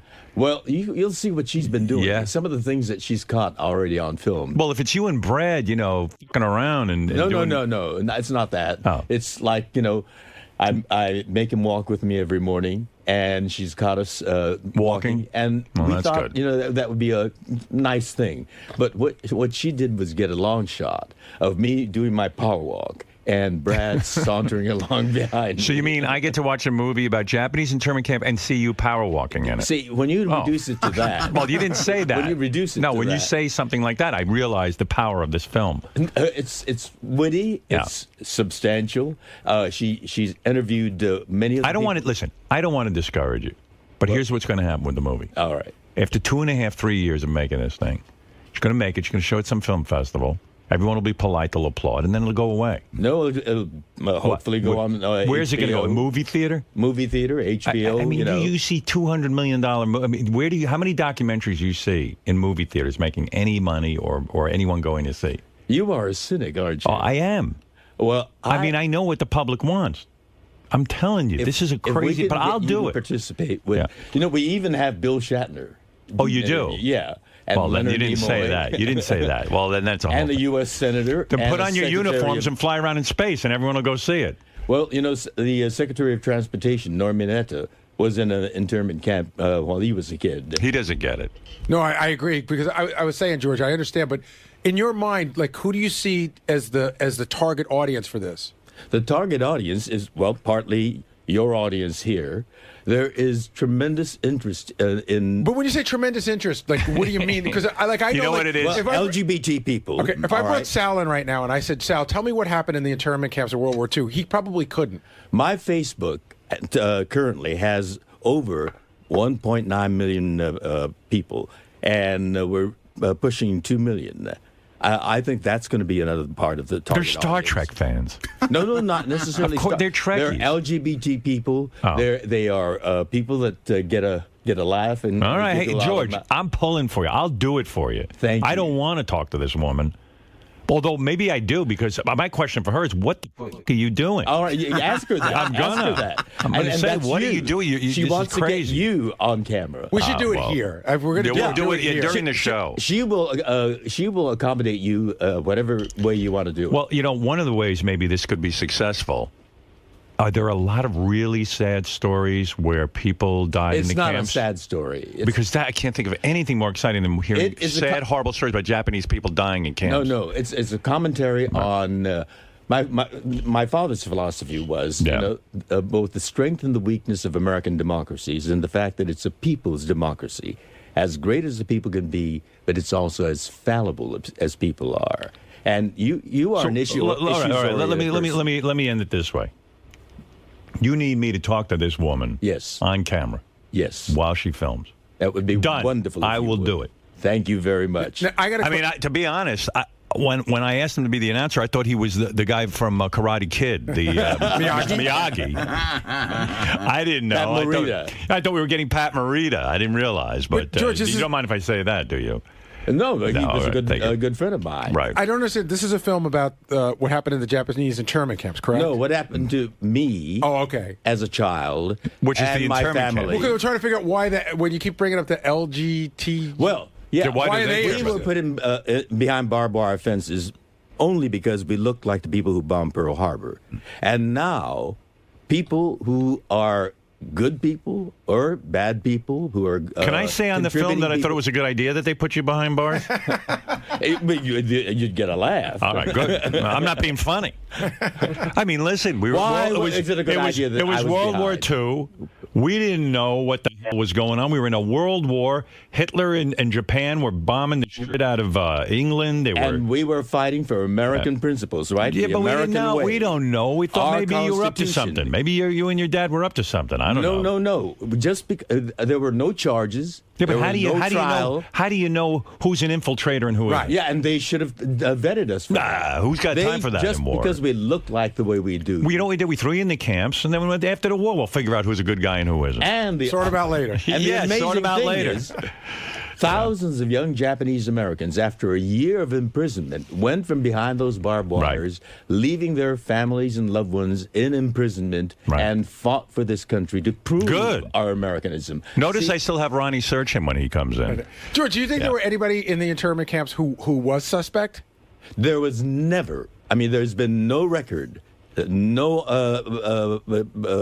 documented. I mean, now we know that. Of course, now we're all against Japanese internment camps. We didn't know at the time. That's right, and that's the problem. Right. Yeah, because the core of our justice system is due process. Yeah, when we you're throw arrested, all that out during you have a war. right to know why you're being arrested. Right, and you have a right to test those charges in a trial, and then you're incarcerated. I understand that. We all understand that. But all right, listen, it was weird times, and everybody looked sneaky, and we had to just throw them in a camp and then sort through them after. You of all people should know that. I know. What I'm kidding around with you. I'm kidding around with you. You get so fucking you get serious. my blood boiling. I do. You get, of course, I'm against locking people up. Sort of. Sort of. Yeah. On the documentary, I'm going to talk about when George was squeezing Jason Ellis's penis. Brad, look at that. I'll give him that tape. Oh, you will? Sure. Oh, good Lord. Throw in the one from George's bachelor party. Or how about the time George was touching Jonah Falcon's That's dick? the one. That's the one. Yeah, right. The world's biggest I prefer Jason. You like Jason better. Yeah, but you were busy. No, listen, if you need me to talk to this woman, you are a great friend of the show. Thank you very much. And I would do that for you. It's much appreciated. Yeah. And you just know how much I don't want to do it. It's not going to be easy either. You know that, right? Why? Because she's shooting for a movie, so they're going to have to come in and pre-light the whole room a different way. No, you realize that, right? No. No, no one's going to see it anyway. I don't care how I look. I'll tell her. She's going to do it the way Howard wants it done. Yeah. Using ambient light. Okay. Yeah. Oh, cool. Because honestly, I don't care how I look in it. I know. Deep down inside, I know no one will see it. You know, you look great on America's Got Talent. Thank you. Listen, really George, do. I would do anything for you. I'm seriously. You're a great guy. I know you do. And if you want me to answer a few questions for you. I know you rarely do things like this. I'm happy to do it for you. Thank you very much. All right. You're a great guy. If this in some small way pays you back for all the laughs and fun you've given us, well, I am happy and pleased to do it for you. You tell me, when she wants to come in, we will roll out the red carpet for her. I will talk with her. I will speak highly of you, of course. You don't have to. You can. I will speak highly of you, of course. All right. I would appreciate that. George is here. George Takei. I know, and I'm so annoyed with this. Well, you're going to be more annoyed. Why? Why? George asked me to do some. I don't. It's weird. My agent never says. Yeah, my agent never says yes to any of this. And he couldn't say no to George? Yeah. So now what's supposed to happen? I think it's because George is represented by my agent as well. Oh. And so, my agent says all of a sudden, George, he works on the show. You should give him an interview. I go, about what? About his Japanese internment camp. Like you were there. I go, I have nothing to do with George at the Japanese internment camp. Sure, if I had been alive at that point, I would have been in an internment camp. I'm pretty sure. I would have looked like an enemy of this country. And so he has some woman that he's going around who's making a film about him. The film will never be seen by anyone. It's a complete waste of time. And they want to interview me. So I was like, what is this? Next thing I know, there was a rush on Friday. I had to sign release agreements. I'm like, what is this? But obviously they're doing this because of your fame, because you don't know anything about his internment camp experience. The woman's going to come in here and interview me with George? Well, no. See, that's what I just found out. What now? George is going to come in. You guys are going to chat. Yeah. Then George is going to leave because he thinks it's too weird. She's going to talk to you. It would be weird if George were sitting there. No, it won't. It is to him. It's fine. I'm going to tell him I don't know anything about Japan. But I don't know. He wants to leave. Fine. But and then the woman's going to interview me about a Japanese internment camp? About George. About what do you know? I guess it's going to be what do you know about George? What do I know about George? How do you think it's affected I don't know him? anything about George. I mean, I know about George from the show, same as anyone else. George and I don't hang out personally. I mean, I'd like to. Yeah, I like they'd George. be better off with Richard Christie. They apparently have a social. Yeah, they seem to go to dinner. And you know I'll end up being most of the movie because the movie's so like boring. Stern talking about George Takei. Right. I'm the whole movie. I mean, because what else could be interesting about this movie? Oh, my God. This is going to be so weird. When are we doing this? Next? As soon as you're ready. Yeah. I mean, I'm ready. And they're coming in with their own cameras? No. Oh, we're shooting it with our cameras. So they're going to take our footage here. They have a camera out there following George in, and that's as far as that camera goes. Oh, good. Yeah, because that's just what we need. Like 20 camera guys in here shooting me from every bad angle with this flipping face of mine. Oh, my goodness. Yeah. I just don't know what you have to contribute to this particular subject. Nothing. I'm the perfect guy to talk about Japanese internment camps. That's such a part of my culture. I think my pants shrunk. I got this great pair of pants, but you have to wash them in cold water, and Beth washes my clothes. Is this a pair of jeans? Yeah, it's like linen pants. Linen? Black linen pants. Linen doesn't usually shrink, does it? It can if you put it in heat. If you put it in the dryer. I got a feeling someone put them in the dryer, but it wasn't my wife. Because now they look like Hulk pants. It looks like you morphed into a giant and they don't fit anymore. Who else is doing this interview? Like, who else is part of the movie? I bet you Shatner isn't doing it. I'm sure he's not. Yeah. I don't know. Would George even ask? I think he's friends with Uhuru. I think I heard him say Uhuru? she might be doing it. It's me. Uhura. Uhuru. I don't know. Uhura. I don't watch the show. Uhuru. Baba Booey. I got to get this over with next. I figured if I did it on the air, then at least I wouldn't bum out. At least it's content for the show. And it wouldn't clog up an afternoon. Right.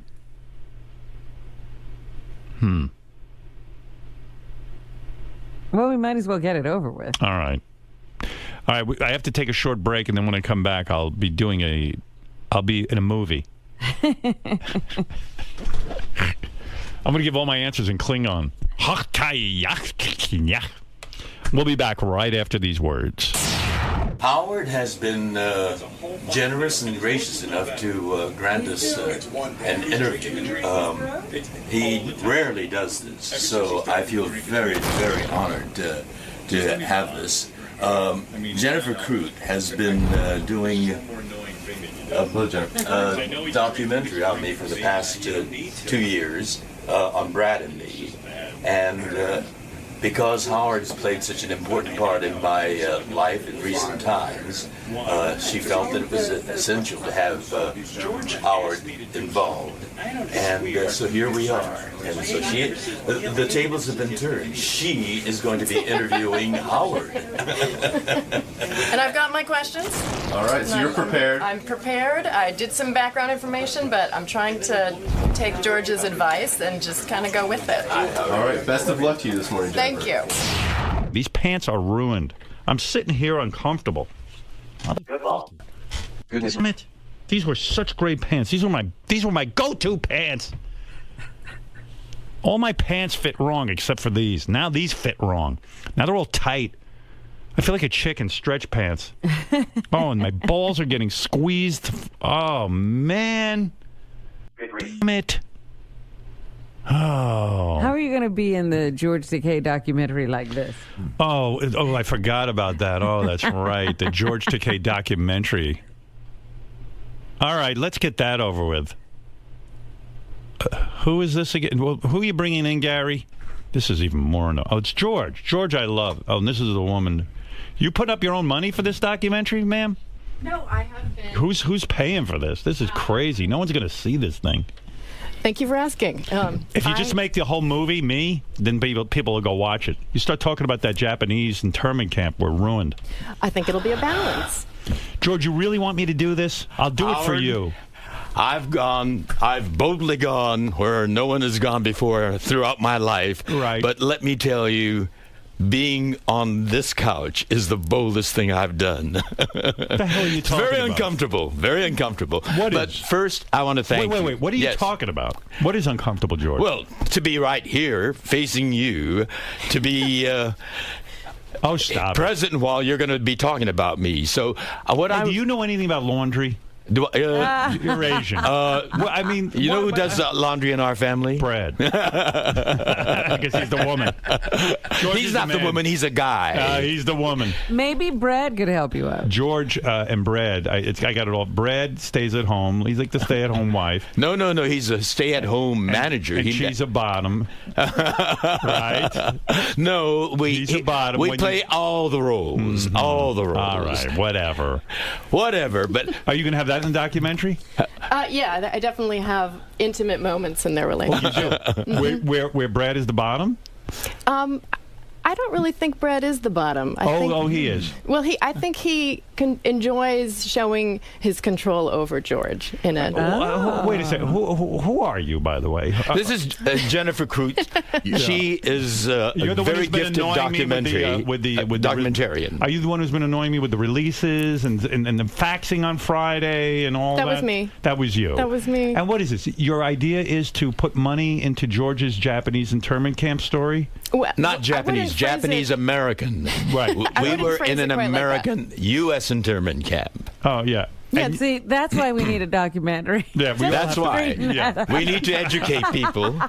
Don't you hear how boring this is, or do you? Well, let me tell it's you. not boring at all. Yeah.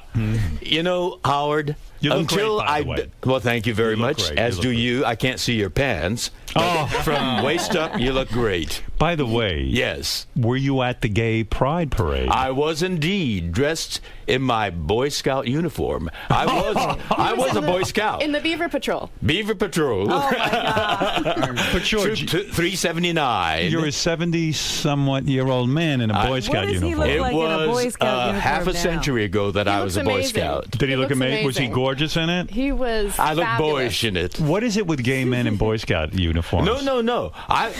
When I was in the Boy Scouts, this issue of gay, straight never came up. Right. It's a new thing that Boy Scouts came up with in 1978. I mean, it's relatively new. It's ridiculous. To me, it's new. It didn't exist when I was a Boy Scout. What is the rule? There can be no gay Scoutmasters? That's right. Or lesbian. Or lesbian. A lesbian was kicked out as a Scoutmaster, and that seems like that would be the least likely person to actually. What's your story? She rode with me. What's your story? Are you straight or gay? I'm straight. You're straight? Mm-hmm. Hey, good-looking woman, I'll tell you that. Thank you. You got a man? I do have a husband. Oh, no kidding. Yeah. Oh, yeah. Now, you say you're a noted documentarian. What other documentaries have you done? Yeah. I did a documentary called It Came From Kuchar. Oh, I didn't know you did that. You remember that one. Fantastic. So there, she has her credentials. Oh, you are noted. That's right. Yeah, everyone saw that. Well, it got fabulous reviews in the New York Times and Variety. Well, how do you make money with It Came From Kuchar? A number of ways. I mean, it is being distributed. It was theatrically distributed on a smaller scale. Did you make any money with it? A little bit, and I did raise money to make it with grants. I got 5 grants, the largest. And what is it about Warhol Kuchar? Foundation. Yeah. What came from Kuchar? Well, a lot of things did, it turns out. I can't. Why? If I was making a documentary, I'd follow the Kardashians around or something. This is so ridiculously boring. Well, it came from Kuchar. It isn't. I know you think that, but I think you'd actually enjoy it because it covers taboo artists making taboo art. That's different. Yeah. It's about you didn't say that. Underground filmmaking twins, George and Mike Kuchar. George actually recently passed away. How do you make a living? Is your husband the breadwinner? Is that what goes on in the relationship? Because I can't imagine you making a big living from documentaries. You pursue this hobby. Yeah. Not making a big living. Am making some money from that Can film. you make $100,000 a year being a documentarian? It's very unusual to make that much. However, so is your husband a wealthy guy? He's not a wealthy guy. He has a good, stable job. Does he ever say to you, listen, I think you should get a regular, stable job, then go out and make documentaries? I'm also a film teacher at the San Francisco Art Institute. All right. Well, that's different. Then you can make a couple of bucks. So then she gets the students to watch these films. That's right. Do you make your students watch your film? Students do watch It Came From Kuchar a lot in many classes, and I travel around the country actually screening that film. So is that your big film, It Came From Kuchar? That's my big film. All right, fair enough. All your fans are going to be watching this film because you're in it. You're the star. I know. You play a critical part in my life. What do you want to interview me about? Do you have any ideas? I mean, yeah. You're going to ask me about George's time in the Japanese internment camp? No. That's not where I'm going to start. Oh. You weren't there, I don't think. You weren't there.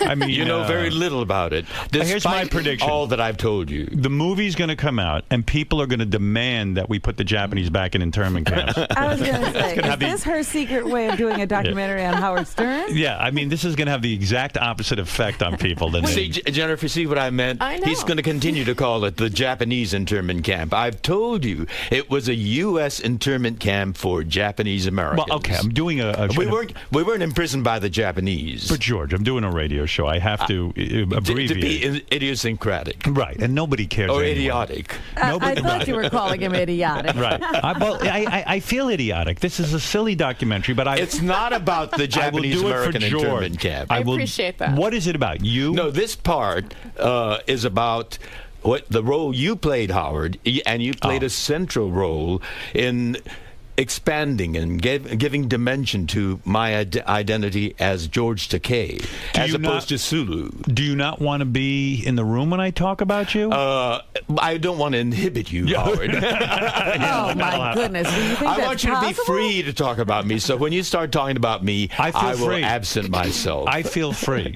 You know to the song? insult me? Yeah. You know, I'm not because going to insult you. I like you. I'm a fallible human being, and you know my faults as well. I'm too gullible. All right. I'm Listen. too... Let's get this over with. All right. The woman who is interviewing me is Jennifer Crute. She is director of George's film, whatever it's called. What is the film called? Do we know? It's currently untitled. Untitled film. Because they don't even know what they're going to get. Right. Not with Howard. How long have you been shooting the film? On and off for about 2 years. Oy vey. Really? Mm-hmm. And how much have you spent so far? We have people from U.S. senators to Bill Shatner, from a Secretary of Transportation to the creator of the Klingon language. We have everybody. And Leonard Nimoy and Nichelle Nichols as well. Absolutely. And you are Bill gonna be Shatner central. is in the film? He's already done an interview. He agreed. He He agreed. did. Wow. How does that make you feel? Very good. Yeah. Are I mean, you going to stop It was an amazing attacking interview. him now? Yeah. Are you going to be nicer to Bill? I've not attacked him. He's the one that's always attacking me. And You know, I think I just thought of a name for this movie. Oh, good. That's what I was hoping. Call it Star Trek 7. And people will go get like crazy. It'll be Great you. idea. Of course. Or Captain Sulu meets Howard Stern. Well, they'll just call it an interview with Howard Stern, and then it should do pretty well. It should do brilliantly. All right, listen, let us. Oh, by the way, here is a picture of George in his Boy Scout uniform. Let me see. Where's that? Here it is. Look how gorgeous. And that's Jennifer Terrell. She's the Cub Scout master who got kicked out because she's a lesbian. I see. Is that your original uniform? No. No. You look handsome in a uniform. You're once a Boy Scout, always a Boy Scout? Once a Boy Scout. I cherish my memories as a Boy Scout, and they taught me all the values. They contributed to my character. And now the woman that you're with up there looks like Benji a little bit. Yeah, she does, doesn't she? Yeah, right. She was delightful. Delightful woman. George. Yes. Did you ever have sex when you were a Boy Scout with your scoutmaster? No. Did you ever see the other boys nude? I did. You did. We showered together. Right. You must have loved the Boy Scouts. There was no Jerry Sandusky nearby. Right, I understand. All right, it's time to understand this. So you've been shooting the... Shall I leave now? No, stay. All right. So, wait, you want him to leave? No. Oh. All right, this is Jennifer Crute. She's going to interview me for George's new movie. I can't wait to hear the question. Yeah. I can't either. And Jennifer has been filming for 2 years. On and off. How much money has been put into this project so far, honestly? I don't want to say an exact number. Okay. I've gotten 4 grants to support this project, and it'll be substantially less than private parts. Well, okay. But I'm saying, is it $1 million budget? Oh, no. Nowhere close to that. Do you shoot on film, or do you... No. That was I know you guys talked about that before. No, we shoot on very good quality HD. Oh, so it costs nothing to make this except your time. It costs a lot of time, and, there's travel expenses and things like that, and editing is always expensive, and post-production is the most expensive. So I don't think you've spent more than, what, $15,000 over 2 years on this? Yeah, it's been a little more than that. Right. but well, that's not a lot more. Certainly a low-budget film. She's been to Arkansas. She's here in New York, Seattle. When will the film be done? I mean, it's 2 years. 2 years. Yeah. That's actually not long in independent film years. It's not. It's not. I believe that this film should be done in about a year. Right. You're a nice-looking woman. You got kids? I don't have any kids. The Good. films are my kids. Yeah, good, because it's enough already. I mean, if you got kids, go home and stop with this nonsense. All right, I'll entertain this, even though I know this is never going to be seen by anyone. I appreciate that so much. Go ahead and ask me a question. I'm doing it for George, because I like George. Thank you. I appreciate that. All right, let's go. Okay, in 1990, when George first appeared on your show to publicize a play that he was in, you asked him if he was gay, and he said no. I wondered if you actually suspected that he was gay, or if you were just joking around. George is delusional, as you know.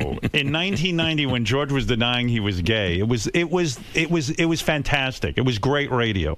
Everyone. Deaf people knew. Blind people knew. Everyone in America knew George Takei was gay, and he's going around, I'm perfectly straight. Yeah. In fact, I got a letter after that interview from the Pope himself who said, that guy's as gay can be. I mean, it was laughable, honestly. I mean, George in the closet. I thought I was a pretty good actor. Yeah, I mean, of course I knew George was gay, and that's what was so great about interviewing George in 1990.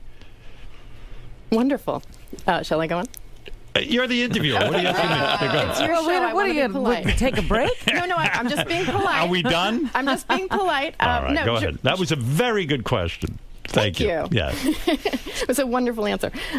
George came out at the end of 2005, and then in the first week of 2006, you invited George to become your official announcer. That's right. Was there a connection to George's coming out? You're inviting him to be the official announcer. No, I think George, because he was closeted, was the type of guy who wasn't approachable about coming on the show. Once he came screaming out of the closet, he suddenly became more approachable. He became a human being. He became himself. He was ready to go on the air, and he was comfortable in his own skin, I feel, before he had something to hide. So if you have something to hide, he probably was uncomfortable coming on our show. Coming in here openly gay, what's left to hide? And George is a great personality. So George comes in here, he's out of the closet, he's ready to talk about issues, he's ready to talk about his personal life. And good Lord knows he's talked about his personal life. I know more about George's sex life than any human being on the planet. Were you Brad surprised? does. He knows more. Yeah. Were you surprised by how explicit he was about his personal life? Yeah, that's what's great about George. George has no governor on him. The only governor is Governor Brad, because George would talk about his sex life incessantly, but then he'd go home, like any married man, and get yelled at by his wife. I know this because I've done this in my own life, but George basically is an open book, and that's what's great about it. And yes, I was surprised, because most people in Hollywood are very closeted, not necessarily about homosexuality, but they think they have to have an image. They can't be self-deprecating. They can't open up about themselves. But not George. George doesn't think that way, and that's why I love him. So George actually considers it a form of activism when he talks explicitly about his sexuality on this show. Do you see it as activism at all, or what do you think when he says that? This is how delusional George is. He thinks George talks about blowing Brad, and he thinks he's an activist. I mean, the man is insane. You know that. No, quite frankly, I do agree with George. And in many ways, when you have an audience like mine, and it's it's a male audience mostly. When George speaks about homosexuality in the same way I speak about heterosexuality, it makes things normal. All of a sudden, the bully out there, or the guy who's uptight about homosexuality, suddenly goes, hey, George is a cool guy. I hear him on Howard Stern. It's not a big deal. It suddenly becomes the norm. What George is doing is actually more beneficial to gay people than sitting there and giving speeches to gay people. He's talking directly to heterosexuals who have complete homophobia. And he is saying, yeah, I blew my boyfriend. Yeah, I got in the shower. He stuck his finger up my ass. and we're not laughing at him. We're having a great time with him. And he becomes one of the guys. And I think this is a way to make people feel more comfortable. So George is performing a great activist duty. believe it or not. And do you? And by the way, have you seen George's feet? Yes, I have a couple times. There's a whole documentary. I still love him. If I was you, I would make this documentary about George's feet, and only George's feet. Like, just open up on a shot on those feet, and then figure out what's wrong with them. Sounds more avant-garde. Like my right foot. Yeah. George's right His foot. feet are a mess. So I wonder if you at all judge George for not having come out sooner? No, I don't judge George because everyone knows it's difficult, especially an actor in Hollywood. You are told by the Hollywood establishment, if you come out of the closet, you will lose out on parts. You will not be thought of as a leading man in certain parts, or even as a character actor, you might be left out. Oh, people can't accept him. He's gay. He's too flamboyant. How can we accept him as a heterosexual character? Blah, blah, blah, blah, blah. Of course, it was a difficult time. Also, George is a guy in his 70s who remembers old Hollywood and what it was to come out. It wasn't as easy back then as it is now. So I admire George's decisions, even to stay in the closet. I understand them. I feel bad for George because George had to live a closeted life. That just blows for George because he's a guy who's open. Mm-hmm. And I feel bad that he had to be closeted all these years, but I certainly understand his decision. Mm-hmm. Yeah. And George told me that you and your wife, Beth, decided to There's George's feet, by the way, behind him. Yeah. Oh, my God. Oh, dear. Thank you. Did you have to advertise that? Do you have that in the documentary? Yeah, well, I saw him getting dressed in a Japanese kimono, and there were some shots because you had to put the socks on. Oh, that's right, the tabis. Oh, the kimono. The kimono. Yeah, all right, turn that off before I throw up. Go ahead. My next question disgusting. is, George told me that you and your wife, Beth, decided to wait to get married until it was legal for George and Brad to get married in California, which was in 2008. That's right. Is this true? No. It is absolutely not true. Where did George pick that up? Yeah, I mean, I tell George things all the time that aren't true. But you did get married in 2008. We got married in 2008. Had nothing to do with George. But don't tell George that. Let George think that. But George, he sent us a wonderful wedding present when we got married. Tell her what it was. It was one of those soft, sexy, voluptuous Angora blankets. That's right. We cuddled in together. And George and Brad came all over it the first night. We did not. They did. It's disgusting. We treat it like it's tapestry. All right. Beautiful. So is this interview almost over? Or are we just beginning? A couple. How many more? It looks like you got books. She just flipped a page. I flipped a page, but I write really large and I make a lot of notes for myself. So I think don't we're use a moving computer? right along. All right. No, I did. How many pages of notes are there, really? Initially, there were 2.5, but I'm already down to the bottom of page 2. Oh, good. Okay. So, okay. All right, because this is torture. And we've Go already ahead. covered a number of things, and then I crossed them off. Okay. All right. Go ahead. Yeah. Sorry about the torture. Okay. So George, like he just said today, credits you with reigniting his career, and he says, as he just said, that people recognize him as George Takei rather than Sulu. I just wonder how that makes you feel. It makes me feel good, but George gives me way too much credit. George is just an interesting guy. Anyone would be honored to have him on a show. I told you, he is the most open and honest, warm human being. And I have to tell you that in my email that I receive from my audience, no one gets more positives than George, and I'm including myself in that category. I get so much hate mail. Every letter, almost to a T, is George is great on the show. We want him on the show. I have George on because he truly is a great personality. That booming voice, I mean, you tune it in, you think you're on another planet. It comes out at you. George is a great part of our family here on the radio. And so I wouldn't have it any other way. And it was a natural slam dunk. It really, it wasn't any stroke of genius on my part. And if I had some small part in introducing him to America as George Takei, I'm glad I did because he's an important voice. There's nothing like the time that George received a call from Governor Arnold Schwarzenegger right here on the radio. He received a call from the governor himself, and twice. And George had a very passionate conversation with him about gay rights and gay marriage. When you ran for office, you made all these moderate statements on various issues, one of them being the fact that you have worked with gays and lesbians in the motion picture business, that you feel very comfortable and that you have no problem with it. But when the real moment of truth came for you, when the California legislature did a landmark thing, passed the same-sex marriage bill, and all that was required for that to become the law of the state was your signature, just one signature. and you chose to go against all those things that you said during the campaign, and you played to the most reactionary, conservative, narrow segment of your base, and you vetoed that bill. Right. Well, unfortunately, that day I did not have a pen that was working, so it was a very difficult situation. I said, "Listen," I said, "Guys, can I get a pen?" Oh shit, so I couldn't do it. So, Governor, you have a serious responsibility, and you're treating it so flippantly. Is this the way you're going to conduct your governorship? George makes a good point, Governor, that the gays should be allowed to get married. Yes, I agree. We're just having fun here, Howard. Of course, George, you're correct. And like I said, my pen wasn't working, but I'll make sure I have a good pen. And you come over, maybe I seduce you, we have a nice weekend together, and, we see what happens. I will hold you to that promise that you made on this show. Fantastic. This is the second day of the Howard Stern Show on Sirius, but I think this is the most historic day. Too bad it was a comedian. Yeah, I heard that, and that was going to be one of my questions, so let me just go into that. It was just another huge waste of George's time.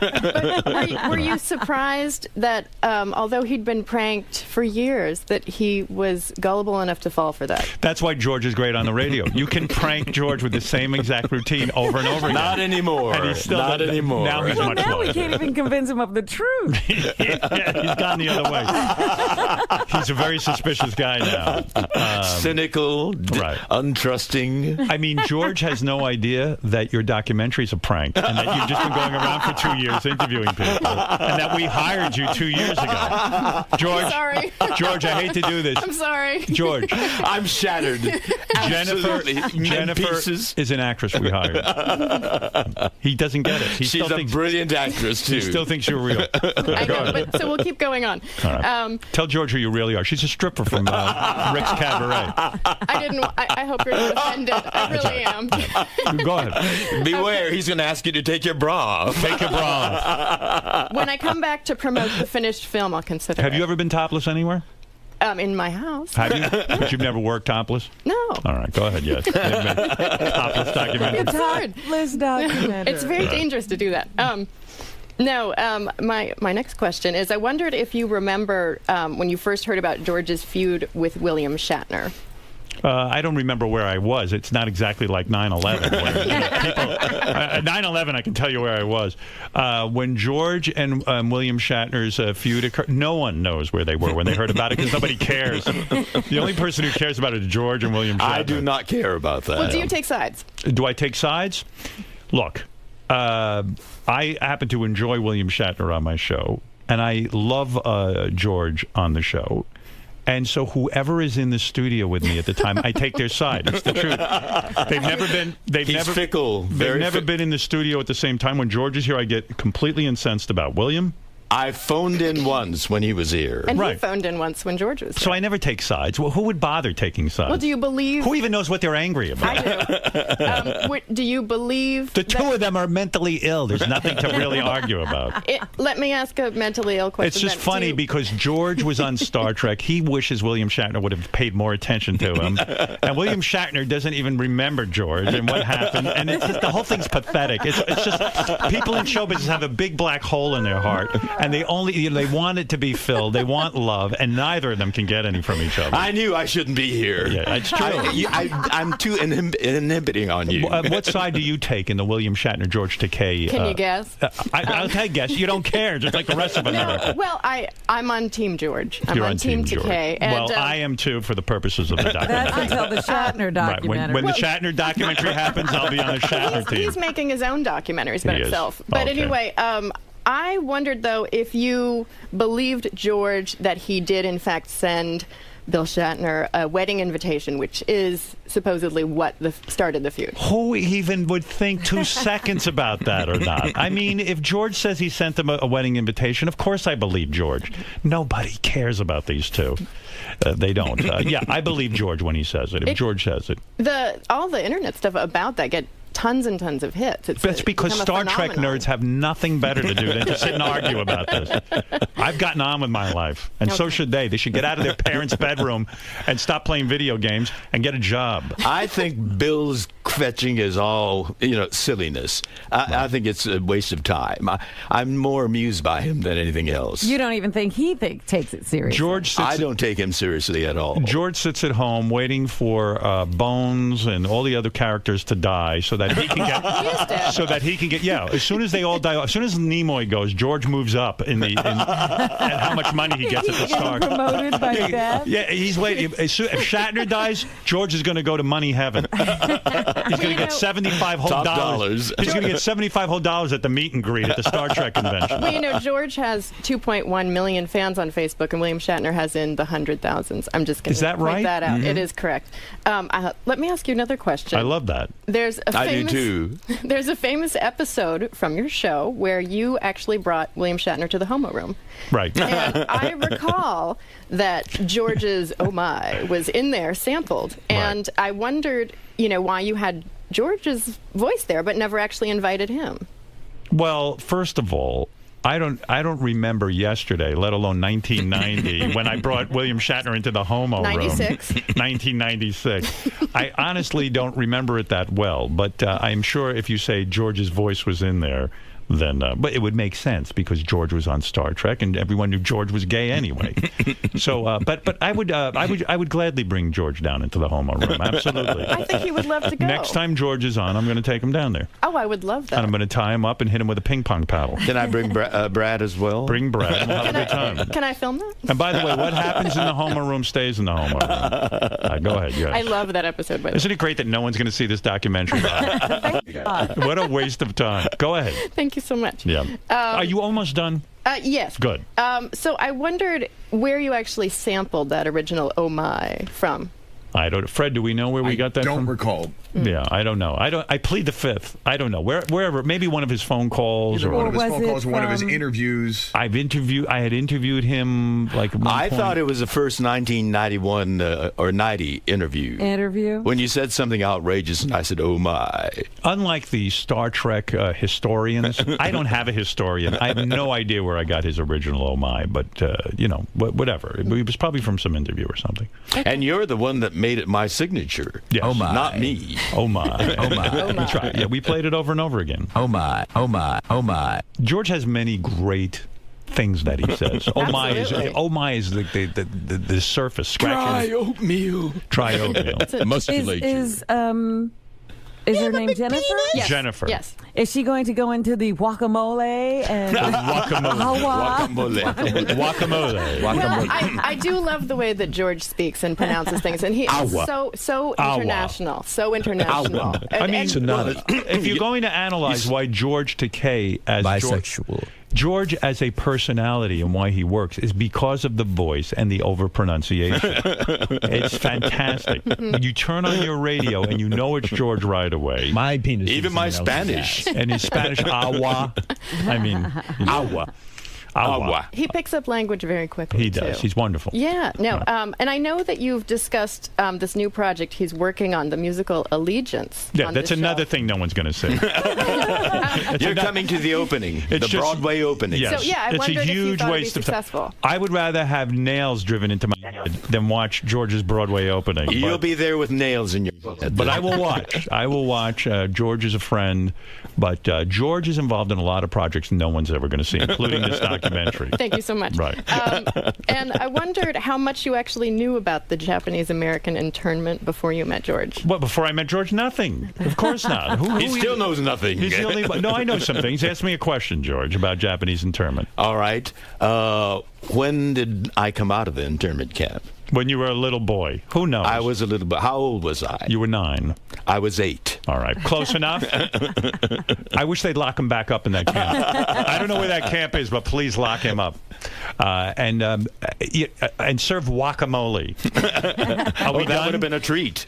I've gone through my questions. You went through all your questions. Yeah. We're done with this. We're done. Yeah. Thank you very much, Howard. I really am grateful because I know how rare this is. Now, what are you going to do? You're going to go into an editing room somewhere now and take this and you're going to cut up all the interviews? Yeah.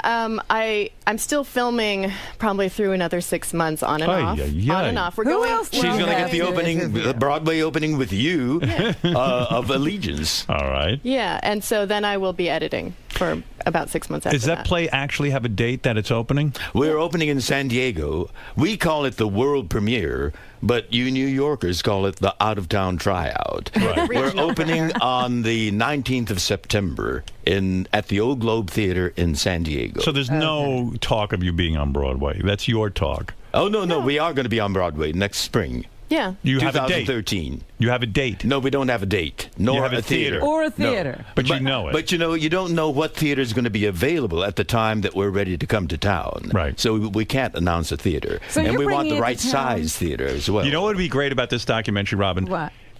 They've been filming this for 2 years. It'd be great if the documentary was 2 years long. Like Every piece of footage is every piece of it. You go to the theater, and for 2 years you sit there and learn It's about a George. commitment to see this documentary. Yeah, you check in, and they just feed you with a tube. But it sounds like George is bringing the thing to New York, whether New York wants it or not. They want it. You know, my Facebook following are all eager and chomping at the bits. Some people are flying to the West Coast to do it. Yeah, okay. All right. Keep kidding 2.1 yourself. million fans on Facebook. Right. Yep. All right. Well, this has been more than a pleasure. I want to say to you, George. It's always good to see George. Any chance I get to see you, even if I have to answer these horrible questions, this is wonderful. Well, thank you very much. You and look I fabulous. deeply appreciate this unique, singular granting. I do too. I really, really appreciate it. And I want to say, Jennifer, very nice meeting you. Thank you. I wish you luck with the documentary. I hope more than George sees it. I hope your that- classroom. You are going to be the star of this documentary. It's just when you think of the man hours that have gone into George's play and this documentary, and you realize the amount of people who are going to see it, which is zero, it is an absolute waste of time. But it keeps George busy and keeps Brad busy. I'm compelled to do it. I'm Good for you. compelled. There's a lot of people doing things to keep themselves busy, and that's okay. Was this Jennifer's idea all on her own, and how did she get to George? Oh, it was my idea all on my own, and I wrote a compelling letter to George and Brad, and all George you had to say was, "I want to expose And the George- Japanese American internment camps," and Yeah, I mean, George would be there. I bet you George agreed to this in 3 seconds. We had a back and forth. I wanted my story told by someone who, first of all, is a good storyteller. I saw her film. I was very impressed. Right. I talked to some of the people she gave us as references that I knew, and they were all laudatory. I see. And now I've seen some of her work, and her footage is witty. It's incisive. It captures, and she knows the people that she wants to interview. I see. And you are going to be a central character in this documentary. One would believe I'll be the only character. Okay, listen, we've had enough of this nonsense. We've all put up with it because we love George. Our lives are nonsense, yeah. and that's really what it is. But Yeah, we're of course making it as rich a nonsense and as engaging a nonsense and as What's great about this is this will keep George alive forever. long after he's George done. is one of the most important activists of our time. Well, Wow. according to you. Wow. Anyway, look, George, congratulations. Thank you on very your- much, on and this. thank you for this interview. And thank you, Jennifer. Not many people get an honor where they have a whole documentary on them. Yeah. And George will now be memorialized and commemorated with this wonderful documentary. And we wish you the best of luck. And now I'm going to get back to something interesting. If that's okay with you guys. Thank you so much. All right, thank you very much. All right, there we Thanks go. a lot. Jennifer, Yes. was that an intimidating experience going in there and trying to interview, but also being interviewed yourself and criticized about, I was ready to be criticized, and it wasn't as bad as I thought it would be. So I feel pretty good about it. I got my questions answered, and I thought he gave some incredible sound bites and wonderful answers that only Howard would know, and I appreciate his time so much. So it was great. Yeah. So you clearly anticipated him poking fun at the documentary and some of the things George has done over the years. You were ready for it. Yeah, I did, because I heard the segment of the show where he discussed it with George previously, and he had all kinds of questions about, the film and who would see it and how it was being made, and so I just answered any of those questions and moved on with my questions. George. Yes. how awkward is it to hear someone, even if he's singing your praises, but you're standing right there as you're the subject of the interview, but you're also observing it? Well, initially, my thought was I should absent myself so that he can have free reign without my inhibiting presence.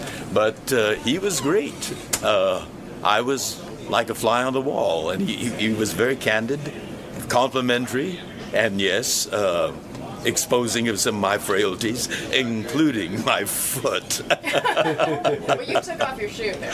Well, no, I had to take off my clothes. Oh, that's right. You had bed bugs. But I'm keeping my shoes on for this. George, you've always known that Howard's a fan of yours and that you're a friend of the show and a member of the show. But have you heard him speak so explicitly about how much you mean to the show and you to him? I mean, that had to be very nice to hear. It was. He was very flattering, and I thought he was very perceptive. George, always great seeing you. We will see you again. Bravo, you did it. All right, best of luck to both of you with the film, and until next time, George. Thank you.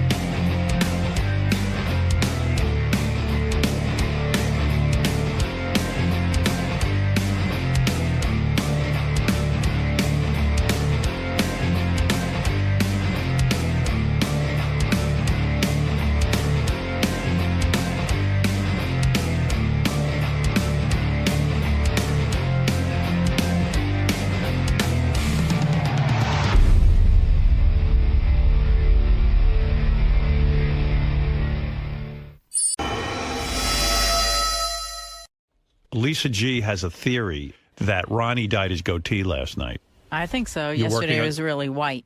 Yeah, I noticed that too. And even the guys from TV put up a thing while Ronnie was in there. Go, look how white Ronnie's beard is. It looks like a billy goat. And, oh, God. And, so yesterday he was a billy goat and today he's not. But I didn't see him. I didn't notice today. Did he dye it last night, do you think? Looks like it. Okay. Hey, Ron, come on in. We want to see the dye job you did on your goatee. Hey, Howard. He's running down the hall screaming at JD that he's going to kick the fucking shit out of him. Well, get in here and show us your JD? goatee. Oh, yeah, he dyed it. Yeah, I'm not saying nothing. I'm just saying you dyed it because I saw it yesterday and it was white as like Santa Claus. Yeah, because I was. What are you laughing at? So what did you do? Because yesterday it was like white. Did you realize how white it was? Like what made you go home yesterday and dye it? I don't know. I didn't. You must have noticed. Did someone say something to you? And why are you going to beat up JD? Because you dyed. Because he runs with every little thing to Jason or Gary or something, or the TV, you know, oh, look what he did today. I haven't said You're one word. full of shit, okay? Lisa, did JD say anything to you about it? No. Why are you blaming JD? Because he does it with everything, man. He didn't do it this time. I don't care. He could tell me from now until next year. You don't believe him? No. Wow. Someone even sent an email on the wrap-up show yesterday, like, Ronnie always is threatening to beat up JD. I didn't threaten to beat him up. You were like, what are you laughing at? Because everything is, you know, you're talking on the, you know, John invites you in. Right. So I go in and I'm talking about something, so I might not know everything, okay? Right. This one, he laughs at everything. Everything's funny. There's even one point where he started laughing, and then I laughed, and then he yelled at me for laughing. Yeah. Everybody was glued to the radio. Why is that funny? Why is that funny? You were laughing first, dude. Why is that funny? Who was laughing first? You were laughing first, weren't you? Why does he have to be in here? Go to the meeting. So you love Ronnie, right? I love him, but this one I had nothing to do with. I'm sorry, okay, dude. right, yeah. Okay. What'd you put in there? What's the stuff? Just for men, man. Just for men. Yeah. And what did you comb it through? Yeah, they got these little brush thing. Oh. And so you just did that this morning. That's a little more elaborate than just a comb through because notice there's it doesn't look bad. There's though. like a pattern.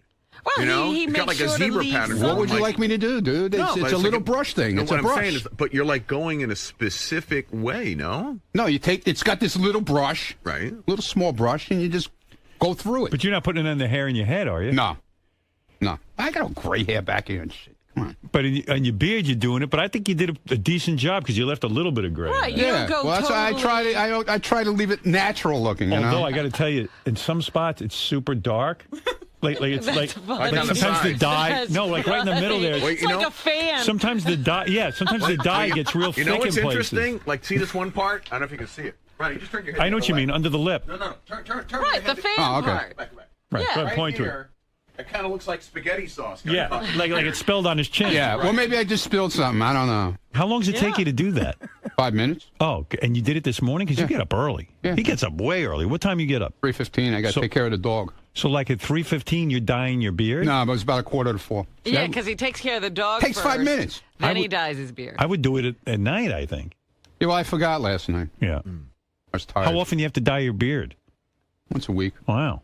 But Once you a let it week. go. Yeah, well, it for a grows while. in, dude. You know, Okay, it take grows easy. in. All right, You get calm down. roots? Yeah, you get roots. You get roots. Your roots are showing. You get roots. But did you forget for a while, or did you? No, I'm telling you, it's a week, and it's a pain in the ass, though. The upkeep. it is annoying.